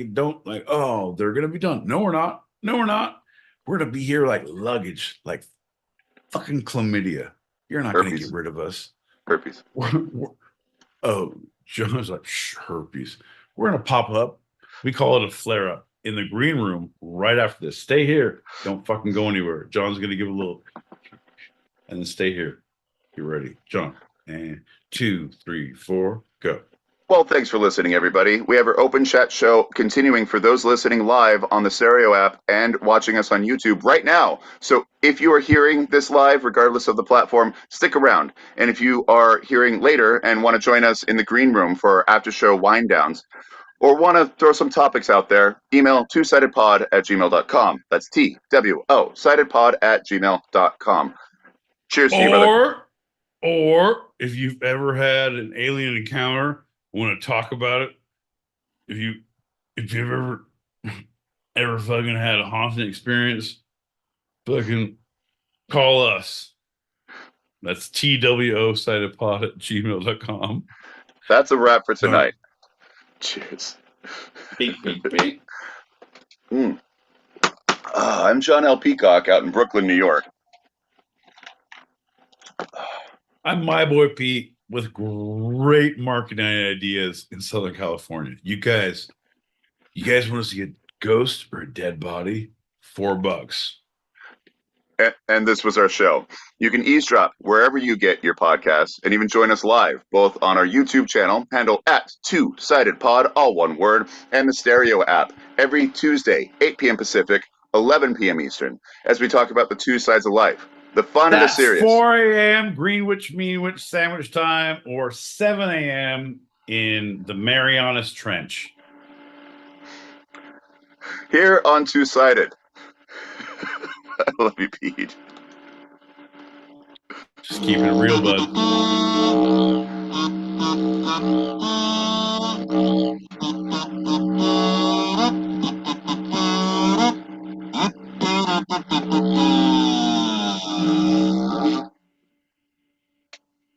Oh, John. How little we prepare for the worst when we hope for the best. John, I am but a llama smoking my way through life. Folks, look at that. Do you see that? I'm going to come back on, but I just look at that. Llama. Everybody, llama. All right, fair enough. All right, we got some people here. We're going to get John coming up here shortly, coming back. So we got Faith. We got Faith Frequency. Faye Dog. Hell yeah. No. Some of these things, you guys, if you show up to the YouTube, you can read them all, but sometimes I can't even co-sign that. Yeah, I'm going to censor John's creative wardrobe and information, his humor quality, but oh shit, John. She fucking still wants the couch to see them other cushions. John. Aggressively, fuck your couch, John. Shut your mouth. Seabird is here. We got fucking I don't know if Hostile Soldier's here. This motherfucker has a bedtime fucking strict, with in accordance with Megan's law, he has to go door to door, keep his ankle bracelet hot. Who knows? Fuck that guy. But thanks, John. That's why I'm here. Laying low. Oh shit, here he comes. He's back on here. He's back on there. Let's see what happens. Watch this. Oh. He's gonna say, "Give me the star." Give me the star. And I'm gonna say, "You don't have anything to fucking yell about." So, my boy Pete, we can. I thought of a way that I can go do my little business, and I can play all the messages onto the YouTube. The only thing you have to do is when the messages aren't playing, but you're talking, is mute yourself on Zoom. Okay. Great. Awesome. You don't know me. Let me know when you want to go. No, I want you, like, if you're leaving, I want you to do things that are better off left unsaid. So hear me out when I ask this question. So I play the messages Uh, and I mute myself on Zoom. But if I talk, I have to then talk on unmute and talk. Or do I when just mute the whole time? no, wait, hold on. Yeah, you can I mute the whole mute the time. whole time. You can mute the Yeah, whole you're time. an idiot. Yeah, You're an you're an idiot. idiot. No, you're an idiot. I'm glad we talked this through. Yeah. Oh, Jesus Christ. Sometimes when you realize that animals should eat their young and that true people should have extra votes in the whole thing, I'm just saying, John, do the thing, unplug, shut your mouth. I'm going to mute up here. We're going to go live. Shut your mouth. All right, do it.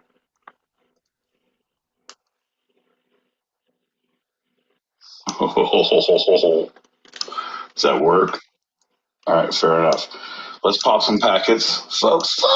Folks, ladies and gentlemen, boys and girls, children of all ages, it's got real echoey because John Peacock is a technological genius. It's about time we get weird. Man, let's pop packets and figure this out. Delicious, what you got? What if you don't have a couch? What if you got a day bed? Then what are you gonna fuck? Huh? Mm-hmm. What then? Mm-hmm. Well, apparently you'd love our whole line of the spring collection. It's fuck your futon, fuck your love seat, fuck your duvet. We have a whole fuck you line that will meet all of your furniture needs. And if you come down today, we promise to deliver all those fuck you furnitures. Nope, that's not it. Keep popping. Watch this. My boy Pete said funny. This guy. Question. Audio Slave, Temple of Dog, Soundgarden, or Chris Cornell's single, his solo work. Let me know. Temple of the Dog. Period. Whoa! I just got here, and artist, so I can say shit, cunt, cocksucker, motherfucker. Yep. Cunt, cunt, fuckity fuck fuck. Yep. Go cute. Yep. Come right back. Yep. Everything's okay? Yep. And that's where the question marks come in. Chris. Welcome to the tribe, motherfucker. This guy goddamn gets it. Yeah. Shit, fuck, cunt, balls, motherfucker, tits, son of a bitch. All of them are welcome here. In the church of the two-sided, the umbrella of stupidity, none shall pass smarter than they came in. That is what we preach. We are all dumber and happier when leaving a two-sided show. 8 p.m. Pacific, 11 p.m. Eastern, and that's on Tuesdays. That's 4 a.m. Greenwich Sandwich Time if you're across the pond in the UK. But if you're in no, I'm gonna say it right. No, Mauritius. All right, here's the deal, folks. If you're in Mauritius, which is apparently by the Indian Ocean, no one's seen the Indian Ocean. We haven't seen it. None of us believe in it. And the thing is, yeah, maybe there's a video that we saw, maybe, but I right now have a hard disbelief because of AI. So I'm pretty sure Mauritius is Aloysius, and it's Aloysiously suspect. That's all I'm saying. Popping packets.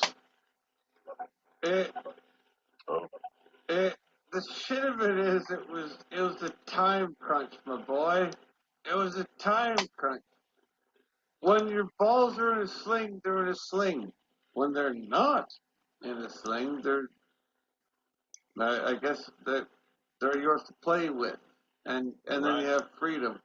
Hence, why people fought each other constantly for freedom, so that your balls wouldn't be in a sling.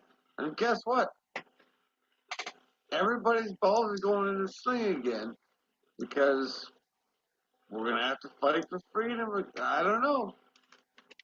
Do you feel it's okay to play with your balls nowadays, my boy? Just checking. Yep. I'm gonna check in. See how you feel. How do you feel about your balls? You'll take my balls, but you'll never take my ball slings. That's my rule. No, that's the thing, man. I will never bow down to someone telling me what to do, even if it's for my own good. You can tell that from my therapist, my fucking.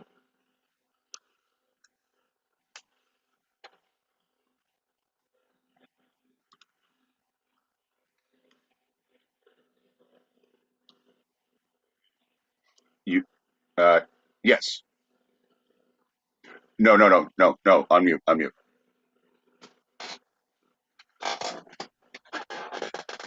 John, I'm glad you're back.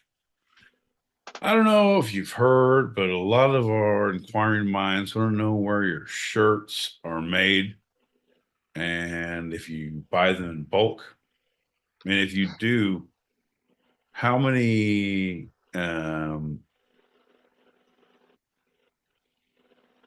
tuppence or baht do they cost? Well, actually, that's a good question because this one specifically Jesus has little Christ. Sit the Saguaro, fuck down. Sit the fuck. Saguaro, Sit the fuck down. Saguaro Saguaro. cacti. I Saguaro told remember telling you. I swore. Oh. I remember telling you to sit the fuck down and never show your shirt again. Oh, I was thinking since you was. We got a lot of messages. Then how about you shut the fuck up and let's party, bud. You know what happens now, right? You shut the fuck up. Keep your goddamn shirt buttoned to the top. Don't talk about any kind of cactuses or cacti. And we move forward. Here we go. Shut your mouth. Shut your mouth. California burgundy or foreign burgundy? That's the question. Now, I remember I'm in England, so I'm going to go and make a cup of tea. I think I have a caramel yum yum, so I'm going to have that with my tea. Oh, God, I'm so English. Yeah, you are. And I feel like people who are English get fucking aggressively muted. But I feel like I just felt like I was English right now. And John tried to mute me. I don't know what he said. And I don't want to have anything to do with it. Fuck your couch, John. I'm playing messages. Do you want me to shut up? Is it my turn to shut the fuck up? Is that what you're saying? No? Can I play messages? Can I do my job? Can I fucking clock in? We're trying to fucking form a union here, John. We're tired of living this way. The others have been talking. They're tired of living like this. We're gonna make a break. Fuck you, John. I'm playing messages. Fuck me, my boy. You got me busted, brother. You're gold. Fucking gold, man. Gold. I don't know what the fuck to say about this shit. Hey, follow this motherfucker. I don't know who the fuck's in the listeners and all that shit. Appreciate the laughs, man. Appreciate the wild views. I share a bunch of them. Not all of them. But a shitload of them. Woo! Nothing but love. That's rocking it. Fucking rocking. We're breaking boundaries and breaking necks. Woo! Oh. You muted me again, John.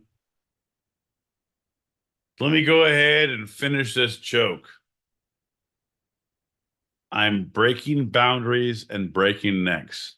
Ladies and gentlemen, your friend and mine, John L. Peacock, editor extraordinaire. John!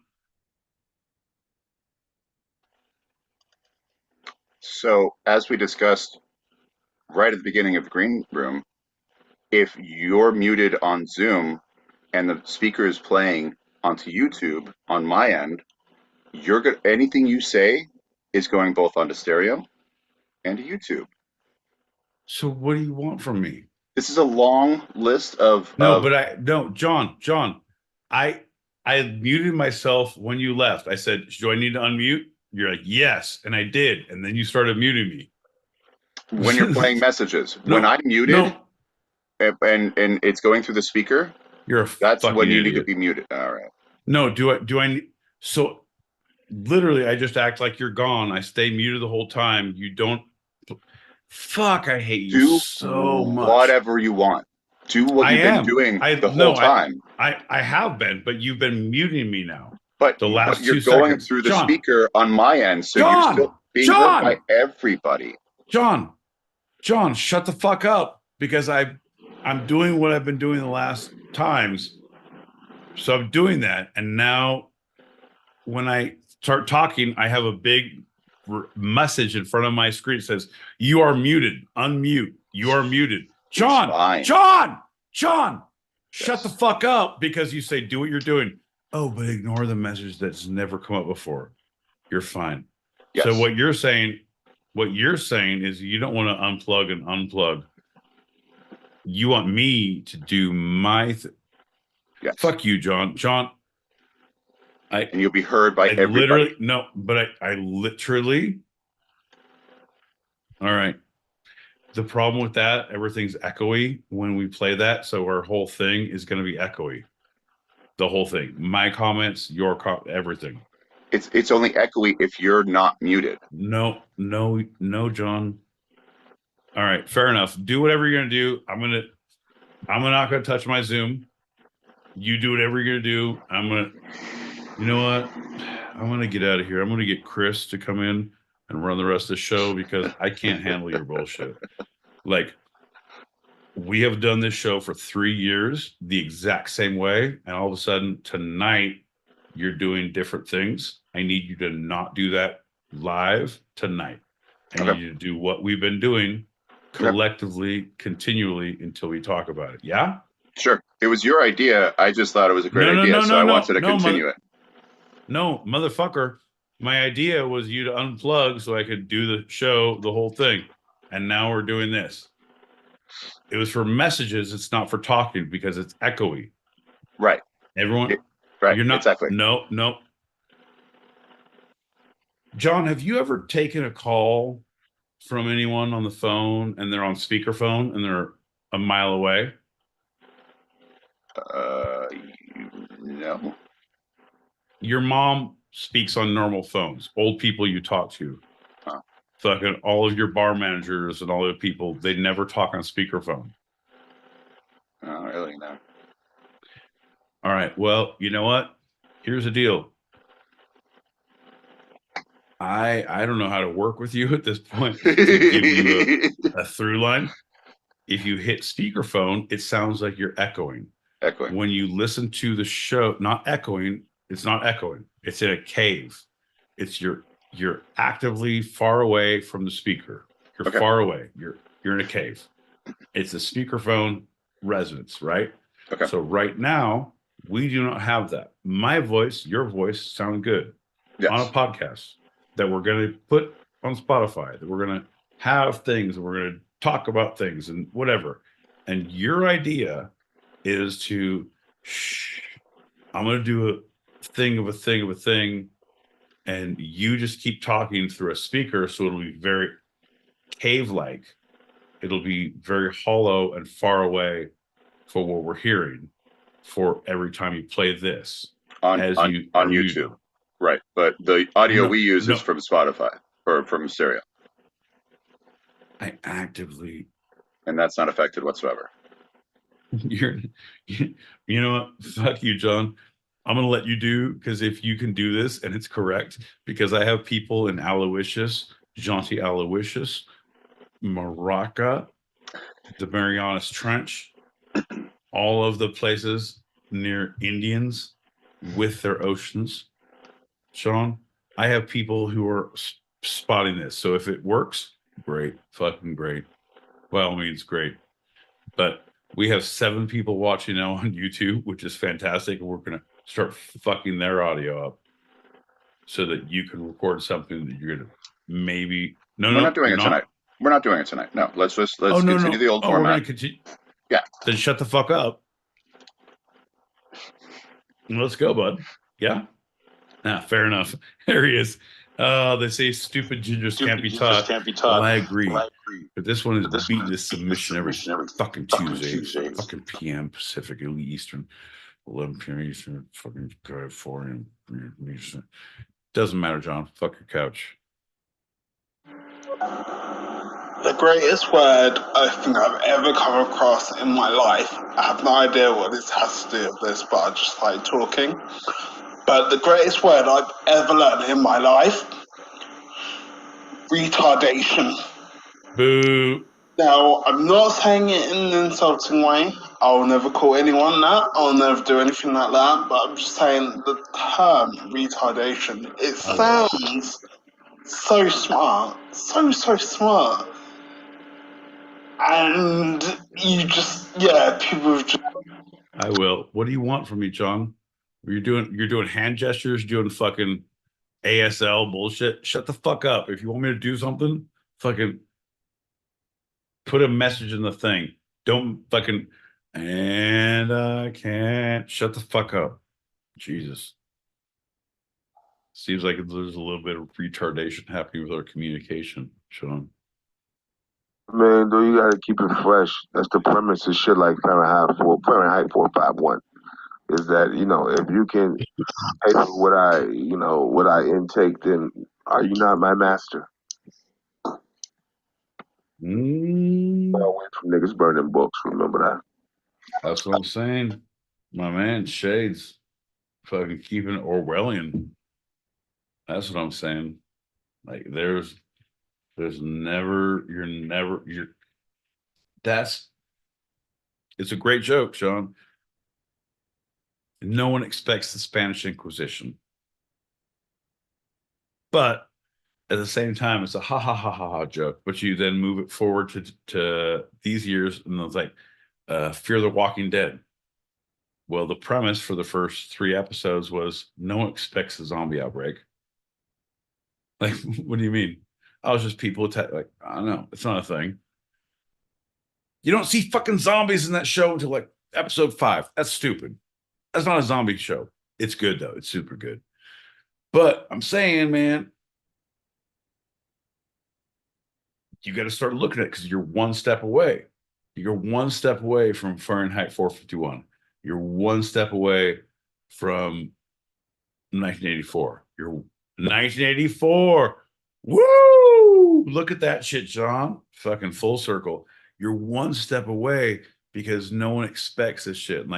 And when the things start happening, if there's like a effect, like, oh shit, it's too late. I don't know, John. I don't know, man. DMT. I think that's nope. That wasn't the answer. We'll figure it out. We'll circle. This may be the only 2 cents I have, but the FCC stands for fucking controlling cunts, does it not? And in that essence, fuck those controlling cunts. Here we go. Big fat fucking cock. Chris, my man. Well, the FCC won't let me be me, so let me see. They try to shut me down on MTV, but it feels so empty without me.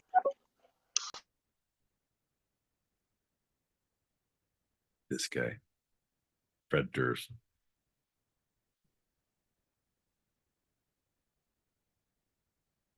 It's one lady I will never get. Litigation. Yeah.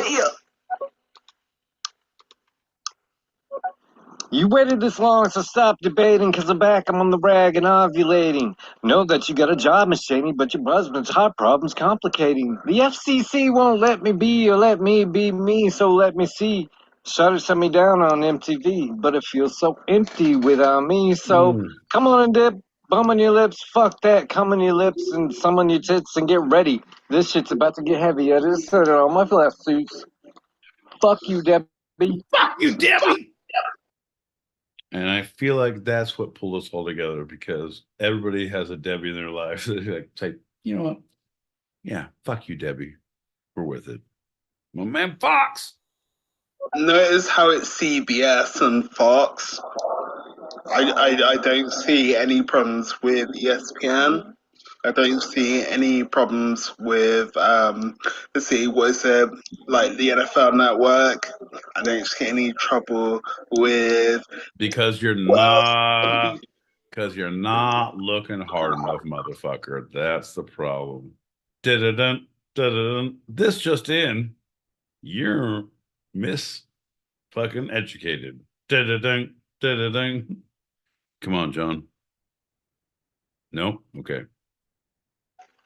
more about your amendment rights. Your amendment rights.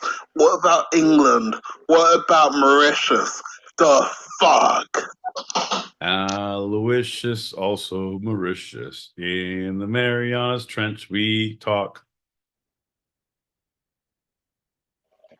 I heard this in a song once, but it was "Damn you, let the rabbits wear glasses," and it was like I think it's Svengali was the band.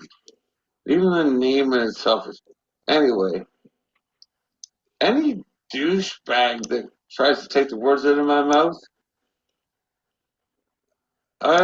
there might come a day I'm gonna have to rip your fucking face off. This guy gets it. My man Chris. My man Chris. I was going to say the prince, but he's king now, so Come on now. The thing is, anyway, he's like yesterday or like 2 days ago, he's the official ambassador of cancer research, like, you know, the company, and it's like, so what if you didn't suffer from cancer, you wouldn't. Hello. We've got cancer. Well,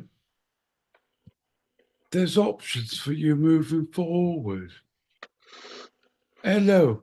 I was once prince, but now I'm king. Just like I once had melanoma, but now it's full carcinogenic stage 3.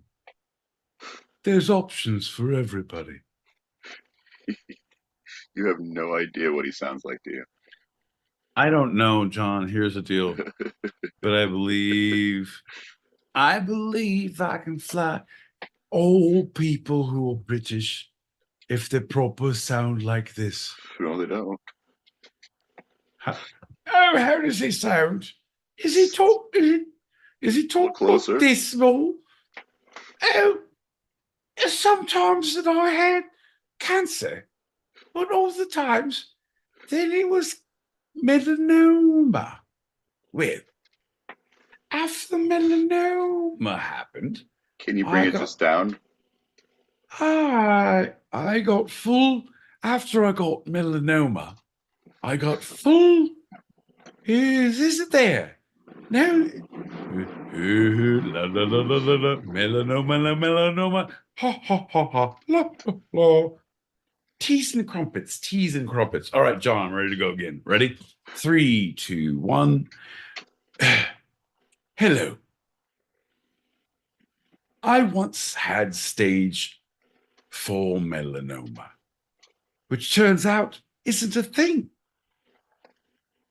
They were giving me results that the royal family would understand. Well, as you all know, I'm used to a lot of lies. This one would have cost my life, not just my wife's.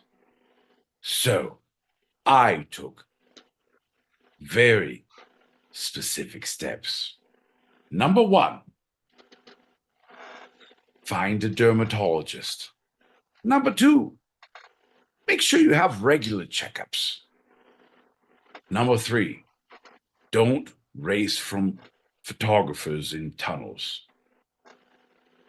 And since then, everything's been tip-top. Anyway, I do say, get self-checkups, stay out of tunnels. All the best. The crown is on your side. Hello, Governor. Oh, no.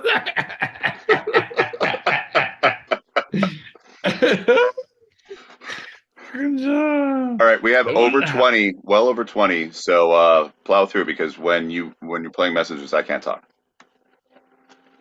So, do you think that you can talk? What do you want to do, bud? What do you want to do?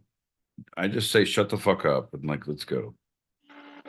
Jenny McCarthy, Linda McCarthy. If I wasn't eating I was eating a caramel yum yum. Boo! I have myself. I'd like to jump in here and give a shout out to my sponsor, Oxygen.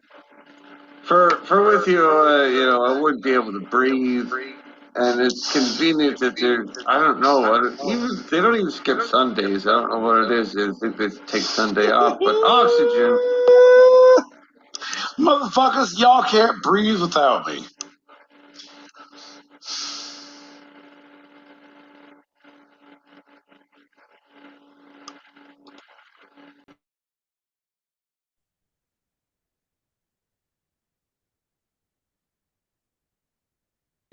My boy Pete said perfect. He prophesied like the Street Fighter. It's like perfect.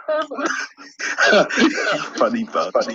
Before you play all my messages, roughly how many do I have in total? I am literally just spamming these fuckers. I wish I could say figuratively. Unless the coffee table is made of a rich mahogany fucker.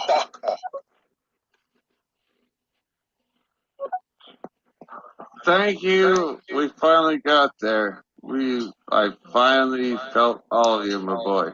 You finally said it. You're reborn.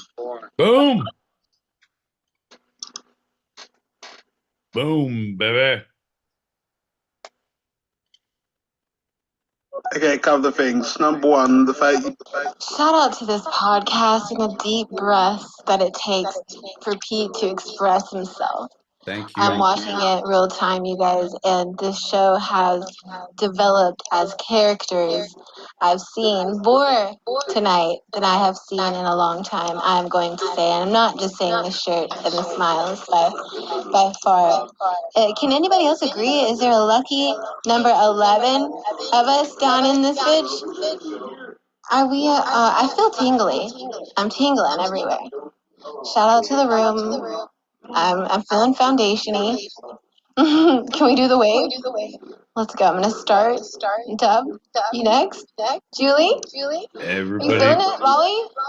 Come on, you guys. everybody raise your hands, and then John stops doing what he's doing because we have echo in the background. We have echo in the background. And we have echo with me. So that means, my boy Pete, see you in a second.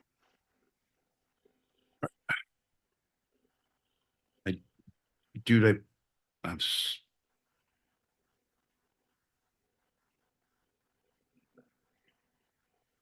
So my boy Pete, I actively is popping out. I need you to for shut the just fuck one up brief right second, now and then because all he's the coming people right on back in. stereo can continue hearing And me. But people all on the YouTube can hear him, but who are those listening live on can the stereo streams hear cannot.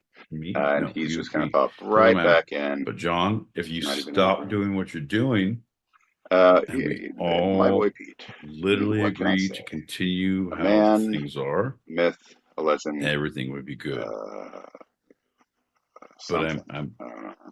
I'm I'm just telling you aggressively. Aggressively. Aggressively. If there was a ginger and they didn't know how to talk about the things they know. Thank you for If all the there's listeners, ever a those in the panel, ginger in your life that in the room, says in the foundation, they're talking and about things and those who my boy Pete. Are you there on the YouTube? I can't see it because my thing is blocked, but my boy Pete can tell us who's on the YouTube. if there's ever a time when your ginger fucks up, then don't worry, because it happens to me on Tuesdays, 8 p.m. Pacific, 11 p.m. Eastern, where we say we wouldn't change anything of the things we did, but you continue to do the things that we agreed to do. That's when I get a co-host. Fuck your couch, Sean. If my mannequin had arms, it would fuck you too. Fuck your couch, Sean L. Peacock. And fuck you too.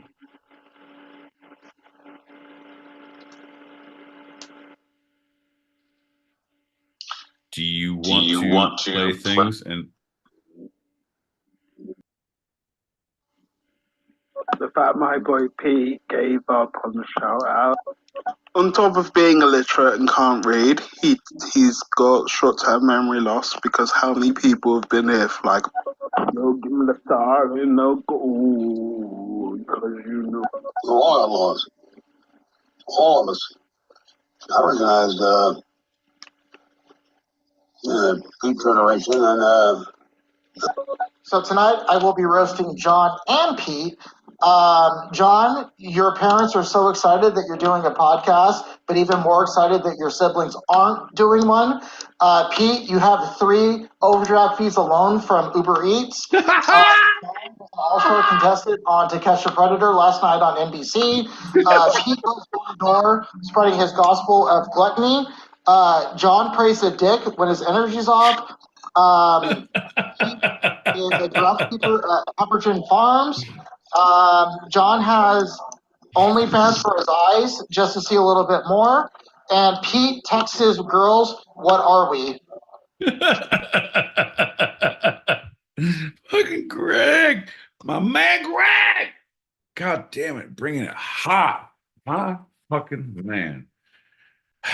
Folks, ladies and gentlemen, boys and girls, children of all ages, this is the kind of humor we appreciate here. This is the kind of inspiration we support.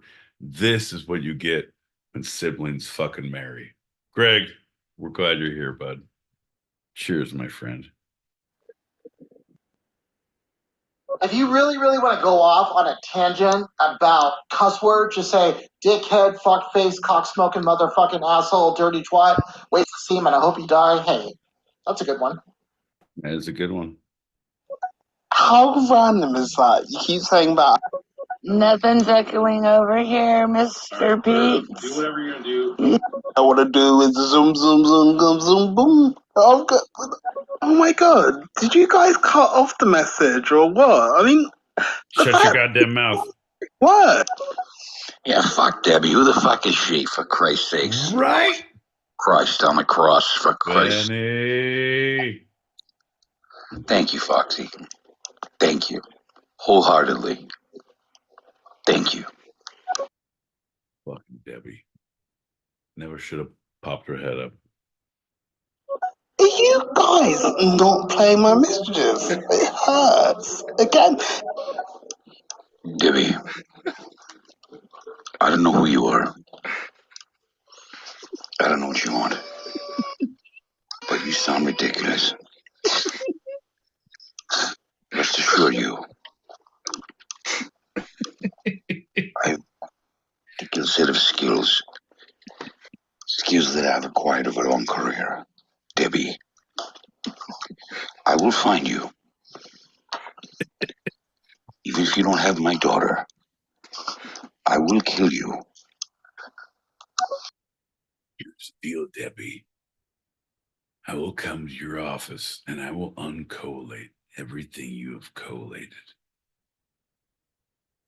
If you think things are happening in triplicate, you're mistaken.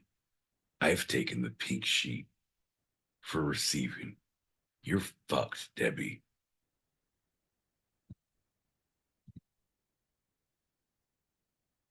I had melanoma in my toe. I'm formerly known as Albus Dumbledore. I have beaten. I've destroyed it. But I have no clue if it's going to come back. Oh shit! Tomaloma? Jesus Christ. That was one of my favorite strippers at the club down in fucking El Centro. Tomalona. All right, folks. Welcome to the stage, Tomalona. She hops around on little hoofs because of her toe melanoma. Folks, open your wallets and open your goddamn eyes because we got Tomaloma. Yeah, I mean, how do you sound so like contrite as a person? And sometimes the British people are like, I have carcinoma. My God. Be kidding me. Oh. Oh no. Look at me now. I've got tomaloma. Oh dear, what is that? Well, it's melanoma. Well, I've heard of that, but why is it tomaloma? Well, lean in and clutch your pearls because we're going to say some things that would be, dare I say, uncouth. It is melanoma on the toes.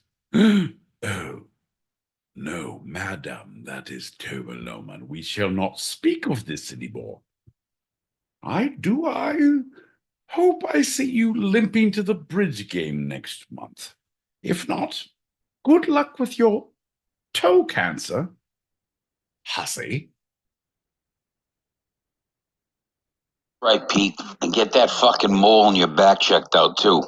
Remember I told you the last time we talked, I said you gotta get the fucking thing checked out. It's raised, it is oblong, and 100%.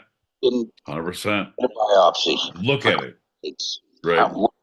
Your fucking father? I Come know. But I really like our communication when I can send you pictures like, hey, who has melanoma that looks like Abe Lincoln? Your friend, my boy Pete. It has a beard and a top hat that's getting bigger every day. Melanoma, Abe Lincoln. And I'm like, hey, because if I don't have a friend who's going to appreciate the goddamn mole, then what's the point in having the mole, John? You know what I mean? Nope. How about you write a fucking poet about it? Poem. Fucking write a poet about how you feel, and maybe he'll write a poem. Fuck your couch. I'm going full circle. I'm still not playing your message. Actually, I am. Fuck your couch. So, seems like a cool show. So, podcast, fun and serious, The right worst. on. Meet your agents, that's cool. Actively. All right. Actively. Check it out. Hashtag Insider Pod. Pod. That's cool. All right. Folks, here's the deal. John gets so angry that he gets muted. Like, I can't even talk. Folks. Yeah. So, seems like a cool show. Two-sided podcast. That is why. You're welcome for no John L. Peacock in the messages. He's going to go crying his fucking third floor, walk up, look at him. Ah! You guys don't play my messages anymore. You actually cut them off. I'm getting like Sorry. I wasn't on the point. I didn't realize who we were playing. Fuck that guy. Once I heard active trolling, I will wreck your life, my friend. I dare you to say something. Ooh, I double dare. Oh, how's that nose? Doesn't matter. Not here because I'm cutting it off to spite my face. Chris, what's up with the echoes? Like now batting. Number 44, 4. Pedro Borbona. Today, I am the happiest podcast listener that's ever been in the two-sided pod. Tuesdays, 8 p.m. Pacific, 11 p.m. Eastern, 4 a.m. Greenwich means sandwich time. If you're across the pond on Wednesdays. But if you're fucking brow, that's 7 a.m. Good morning. No, fuck that. We don't have echoes in Mauritius. We pay extra for no echoes. Good morning, pumpkin. Good morning, pumpkin. It's Mauritius time. Do you want a coconut with your podcasting time? It's a two-sided pod coming here for you. Tropical time delight. What are you gonna do? Hey, folks, we're the two-sided tropical vacation guide. This is just a little taste of what we could offer you if we go on your next vacation. Don't be afraid to ask for more lotion. SPF 45, not enough for you. This ginger here has 202. Fucking melanoma. Pete got fired from Cracker Barrel because he's hitting on a 70-year-old woman with cataracts and macular degeneration. Would you like to be escorted to your seat to get extra macaroni? I'm behind, like, yeah, you should get extra macaroni. I'll have that. So, as I was saying about Joe Hendry, he is trying to. Even though we don't know what it's trying to say, Joe Henry's not here, gonna speak today. Today is Joe Hendry's birthday as well. Today, two-sided, 8 p.m. Pacific, 11 p.m. Eastern. Oh, wait, shit. And that's 2 a.m. Pacific in the... Nope, let's not even... Nope, let's move on. What? Oh, my God. Oh, man, what a riot she was. She's a good cat. Yeah. Hey now. Hey guys, I do want to get your guys' top 10 favorite comedians of all time. Just throw it out there. One thing I do want to say is toxic relationships are hard to get out of. They're kind of like the game of Jumanji, but you can get out of it as long as you have a rock black heart. You know what I'm saying, guys? My top 10 favorite in my book, number 10 is Mitch Hedberg. Number 9 is Don Rickles. Number 8 is Steve Martin. Number 7 is Jim Carrey. Number 6 is Dave Chappelle. Number 5 is Mark Norman. Number 4 is Shane Gillis. Number 3 is Rodney Dangerfield. Number 2 is Jeff the Roastmaster Ross. And of course, my number 1 of all time has to be Eddie Murphy. Tell me your guys' favorite top 10, please.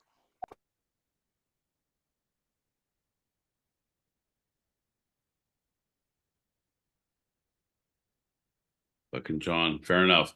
No, there's so many, but here's the deal. I feel like John in April of 2021, John in April of 2023, John's shirt in April of 2024. So I only have 7 more to fill. Fair enough. Eddie Murphy's definitely up there for me, for sure. First stand-up I ever saw, not live, but like, you know, whatever, was Raw. Raw. One of his, I know you. Yeah, we talked about. I think Greg talked about it. We did the whole thing. I think Greg. I think you're fucking baiting us. I think you're now being a fucking. I think you're the fucking distractor. I think you are the misleader. I think you know what you're doing. I think if you're not, John will apologize. However, if I'm right, and I'm pretty sure I am, fuck your couch. But also,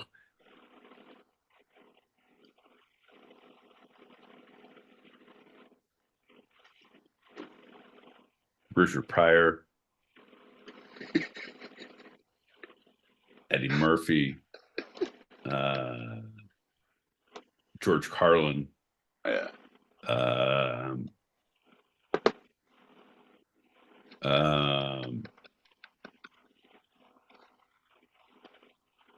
Dave Attell for me. I'm a big fan of Dave Attell, and he's gotten worse, but he's still his energy is the same.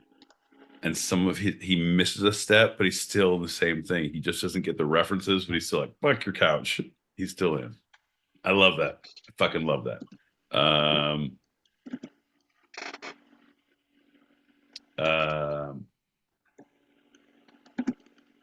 Stand-up comedians. Okay, stand-up.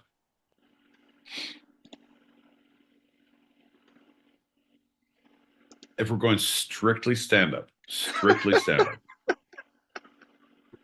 I'm a big fan of Anthony Jeselnik. A lot of people are like, what the fuck? Yeah, but he's so good in his genre.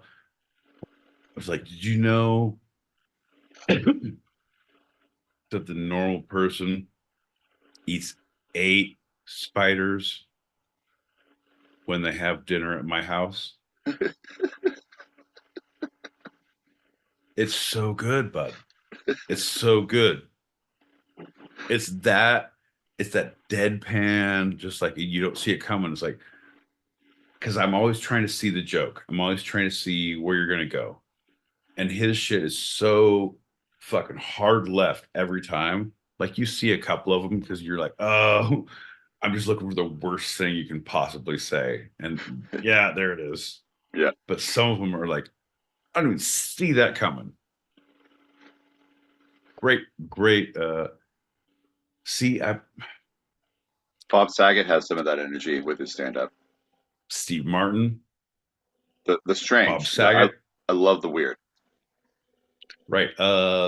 When you don't give an audience the opportunity to laugh, because comedy, stand-up comedy, you're doing a 5-minute, a 10-minute, a 15, a 30. You're set. This is what you're getting. You're trying to get your tight 10. You're trying to get it in quick, a tight 5. Kill Tony, a tight 60 seconds. And you're looking for these things. So anyone who can do that and put that into boom, boom, boom, boom, here's what my thing is, like, oh, it's great. You could be a totally different person, like, but you'd hone this. It's brilliant. It's good. It's amazing. It's an art. Taylor Tomlinson is she's taking it to a great level. She's very good. Taylor Swift is an icon that I feel like I would be very good friends with if I ever met. You were saying it's an art. Right. No, there's something about comedy. I don't know, John. Let's do a shot. Cheers, bud. Cheers, bud. Pink. All right, I'll mute up.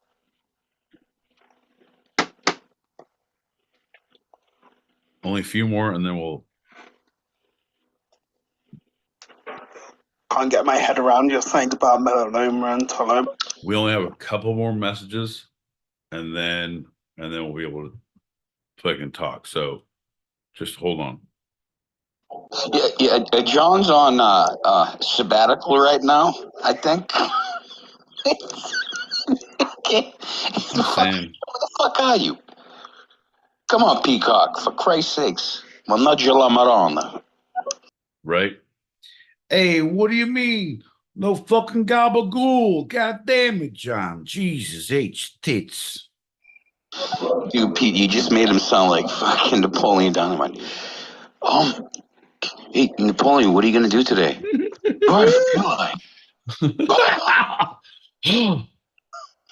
Bro, apparently you've met my friend and yours, John L. Peacock. Did you know that Napoleon Dynamite was based on a interaction that the director had with John L. Peacock at a fucking chug and gulp in the fucking Idaho Valley? It was a gulp and stop. It was a sip and go. Doesn't matter, John. It's a fucking place that had drinks galore that you could make a fucking, hey, look, I'm making a fucking suet. No, that's not it. Gosh, I'll do whatever I want. John. Right. Two more messages, and then we're gonna be fucking I find it ironic we're talking about. right. Two more messages, as we said. We're just fucking getting to fucking business and getting the real rubber meets the road, bud. Rubber meets the road. Yeah, we're lucky we don't have echoes in Kentucky. They got lost in the Civil War, so there is no longer echoes in Kentucky. Oh, Kentucky. Holy shit. Dear Martha, I write you from a battlefield deep in Kentucky. Do they have battles in Kentucky? I don't know, Martha. But anyway, I got this letter and shit. Shh, quiet, John. I'm starting to notice this podcast is. I do declare, Martha, that I feel like the battlefield has taken a toll on my confidence and what I once was as a man. Martha, if you have any semblance of love for me or the children, I do request that you leave Kentucky proper.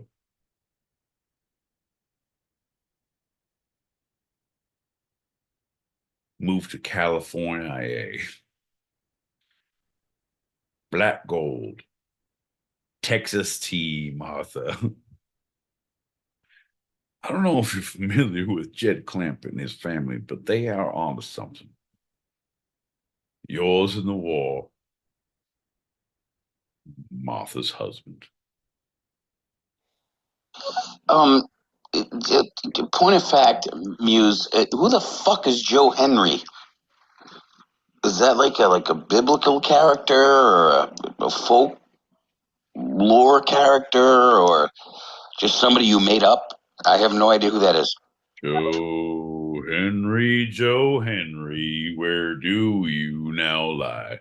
Joe Henry, we don't take no guff from no guy. We drive all the nails in the railroad one day. John Henry, they sail nail driving one day. Well, howdy, folks. I'm John Henry. Oh, no. My name's John Hendry. Well, John Hendry, fuck you for making us do another song. If you don't keep on talking, you'll be gone so wrong. We suggest that you run away before John Henry hears this.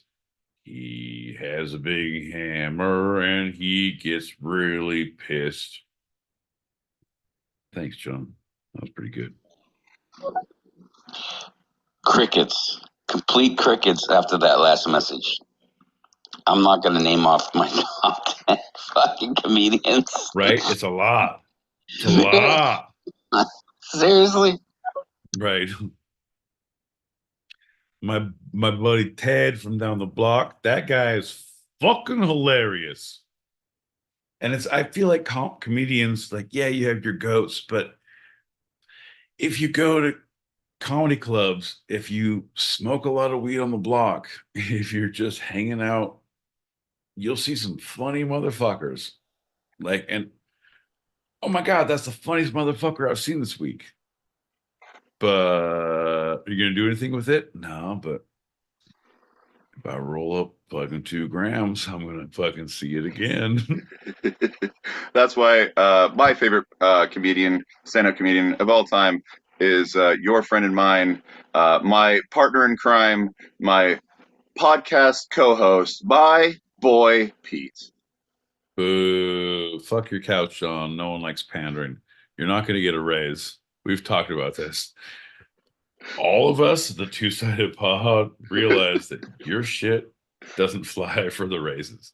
We're all getting fucking cost of work raises, not cost of living, cost of work. So what we do for healthcare, what we do for fucking OSHA compliance, all the things we do for that, that's the raise you're getting. Not because your goddamn housing is to go up, John. Folks, that's my time. Thanks so much. It's John L. Peacock's favorite comedian, OSHA compliance, folks.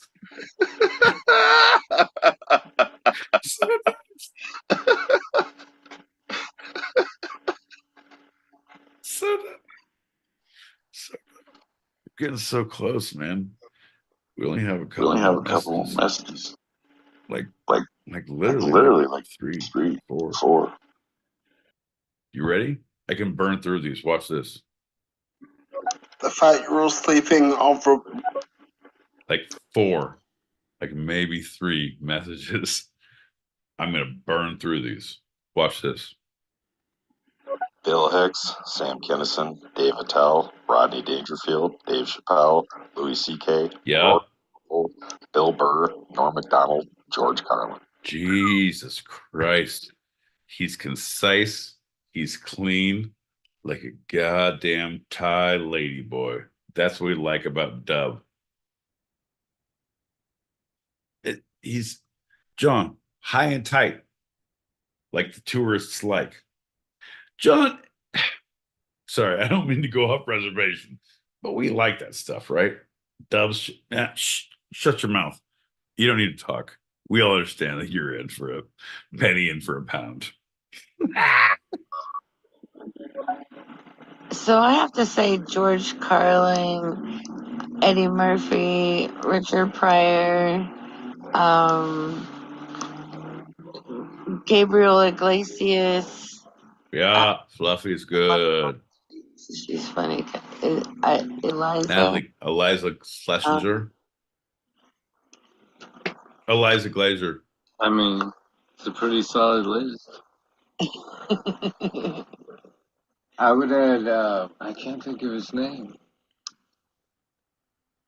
I mean, I would add Joe Rogan. That dude's funny as fuck. And Yeah.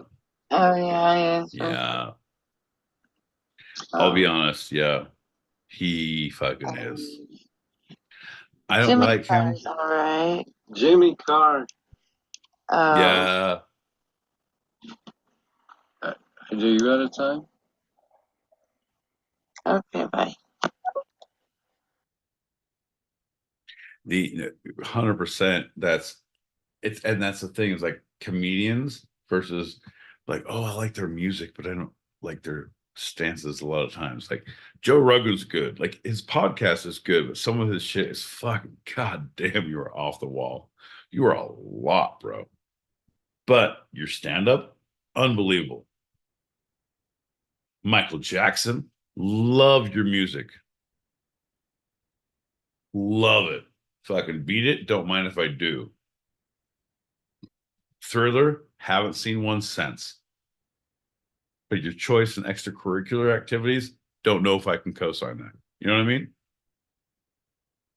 The only one around land I want to deal with is John Mayer's fucking song about my body. You're welcome for listening.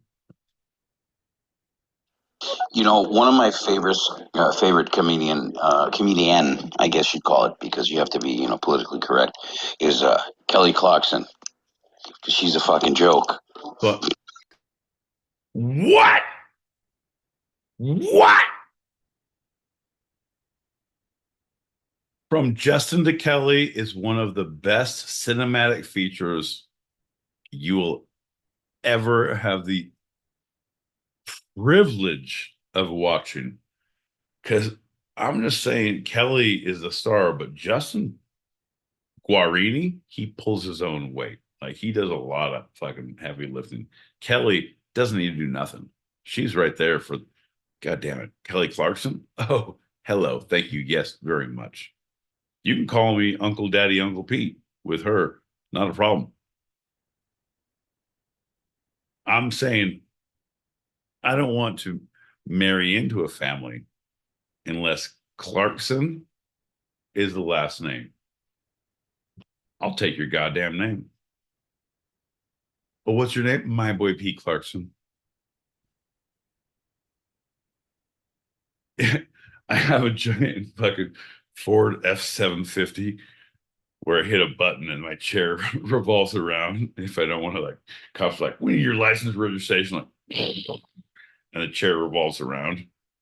As for my wife, Mrs. Clarkson, you're welcome for listening. John, I don't know if you've been here long. I do a lot of fucking left field bullshit.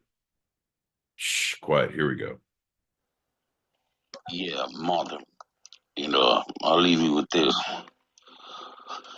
I need my strength. My strength. You know what I mean? My strength. Yep. Miss you. My world, mother. My fucking world. Hey now.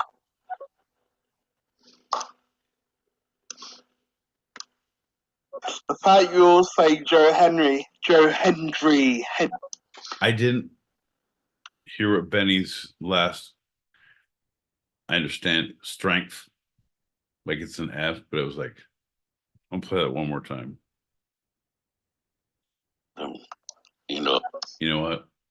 I'm just gonna move on. We're good. You're listening to Two-Sided Podcast, Green Room with John and Pete. Make sure you bring your hazmat suits because God knows what's going to come out of them. Hey now, this is Benny Boom Boom. I shit you not and go fuck yourselves, always in a good way. You boys like Mexico? Well, if you haven't entertained the idea, well, nope, that's not it either. Shh, quiet. You'll put up with people like, hey kids, you want to see a dead body? For only the low price of $4.99, you too on Tuesdays, 8 p.m. Pacific, 11 p.m. Eastern. That's 4 a.m. Greenwich Meanwich Sandwich time, or 7 a.m. in the Marianas Trench. You can see the corpse of a living individual live with his shirt unbuttoned. Some may say he's a ginger. Shh, John. Shh, John. Play along. Shut the fuck up. Look as dead eyes as you normally do. No, don't smile. Like normal. Yeah, that's it. Look at him. If you like Weekend at Bernie's, you'll love fucking Weekend with a Ginger. Because this guy right here, fucking for $4 and stop doing your moving. God damn it, you breathe too much. John, we're never gonna make money unless you fucking play dead. Shh, play dead. Shh. There we go. Folks, if you want to see the world's biggest horse, the world's smallest cow, or the world's deathest ginger for only $4 a ticket, you too can. Oh shit, I think he's dead. Did you know that gingers can stop their breathing rate? Just like a reptile. Some call it hibernation. Some call it gingerification. Doesn't matter. We'll never make that here live. You keep you loft the ball up and you expect me not to hit it out of the fucking ballpark. But I will take the last train to Clarkson, and I'll meet you at the station, sir. I will do that. Benny, Benny, pass me a cigarette. I think there's one in my pocket. Oh, we smoked the last one an hour ago. Ooh. So I'm going to look at the scenery. I got some real estate here in my bag if you want to smoke that. It's code for marijuana.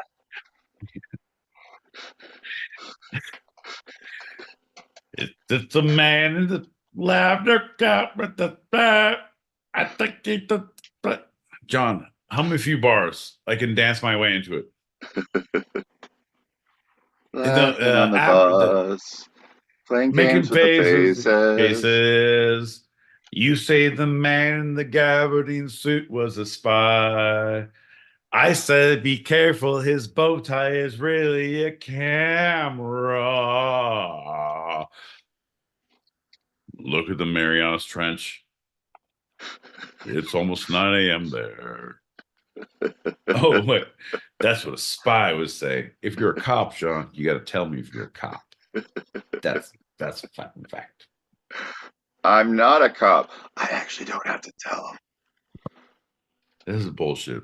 This is all bullshit. Everything you say to me is, John, here's the deal. We've popped all the packets. We've posted all the feelings. We've now done the Lord's work, right? We've done the Lord's work. Can I get to a little bit of give and a take, a little bit of something we need in the lives and the times of, I feel like, the poets among us. Yeah. Okay. I'm kind of tired of all this. We're focused on drinking, John. We're aggressively focused on drinking. I don't like it. I mean, don't get me wrong. I like it. but I feel like we're not giving credit where credit's due. And I feel like this is where we need to talk about Earl Camp. And I feel like I've looked this up now after our last show. And I feel like I'm buying tickets. We're going. If you can figure it out, that'd be great, because it will save me the cost of kidnapping you and putting you in a cargo plane, because that'll be more expensive than you just coming. So I also think all my friends in Aloysius would probably be willing to partake in this venture. There is a link for Earl Camp. It's in September, and it's the thing is, it's not even the most bullshit fucking VIP thing. Is not that it is, but it's not that much.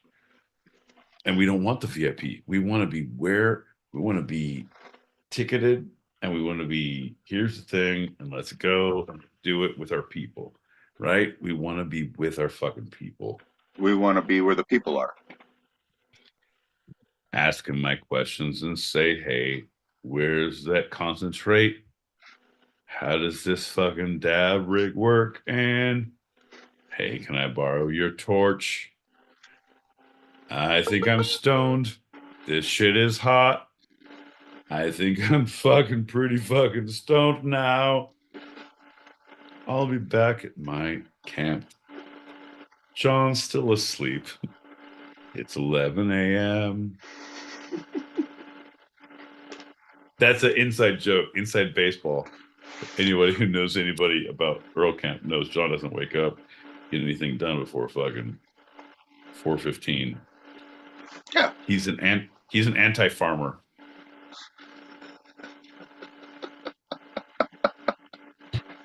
I'm laughing. I don't actually get it. Yeah. Hard work, don't believe in it. Long hours, don't mind if I do. Long hours of hard work, not in my world. John, here's the deal.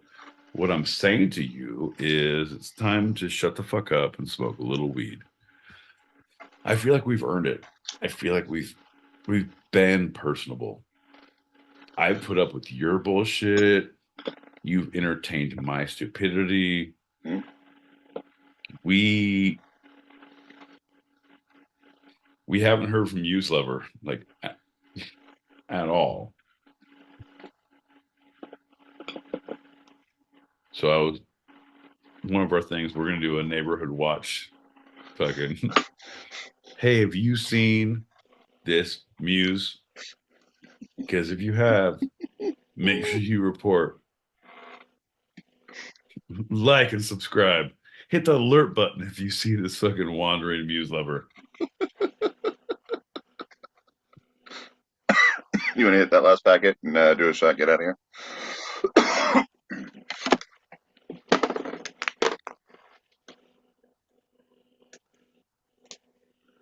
Somebody catch the woman that tried to take her dead uncle into the bank, like Weekend at Bernie's style? Yes. Go out alone. Yes. They were like, yes. Dead. That was the best. No, it's fine. Uncle.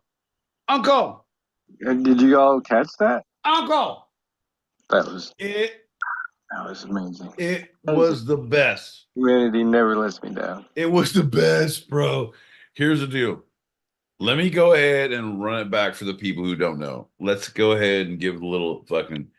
It was in the Philippines, I want to say, and a woman took her uncle, who had died like 3 hours earlier, in a wheelchair to the bank and rolled him up with a blanket, and his head like, I don't know, dead guy, kind of that look, and gets up like, Uncle, hold the pen. You got to sign the thing. Come on, Uncle. Come on, stop. Do you want me? You want to go back to the hospital? And she's talking to him and doing the thing and like moving his hand and giving his, and they're like, this isn't right. It's on fucking video, John. It's on fucking video. You got to rent Faces of Death to see it unblurred. But if you go to New York Times, it's all blurred because it's a dead body. No one's to see that. But it's hilarious. Like if you put Benny Hill music next to it, it's goddamn Weekend at Bernie's. It is brilliant. I hope you do nothing but the same. When I like, here we go. You're gonna get through my fucking safety deposit box one way or another. He doesn't like to walk. Look at him. Like, that sounds like my boy Pete. Oh, this fucking stupid fuck. Yeah, he shows up in a wheelchair all the time. That's pretty normal.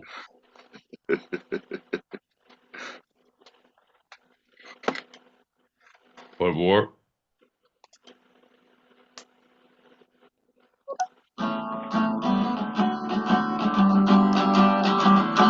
Welcome everybody to Stereo Radio. Thank you for being a friend. Travel around the world and back again. Your heart is true, your pal, and a confidant. The Golden Girls are awesome. You guys are awesome. Let's all have a great, good night. Right here. Oh, here we go. Radio.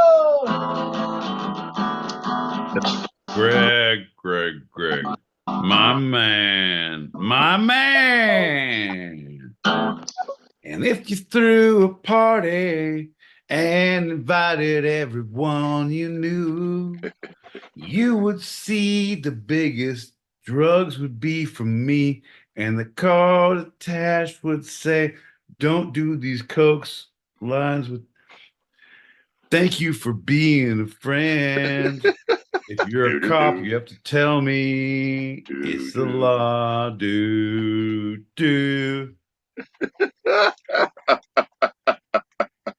Well, I think that's a good point to go out on. How about a shot and call it a DEFA? All right. Smoke them if you got them. Love you guys. Cheers. Love you guys. Cheers. Bink, bink, bink. You're welcome for listening.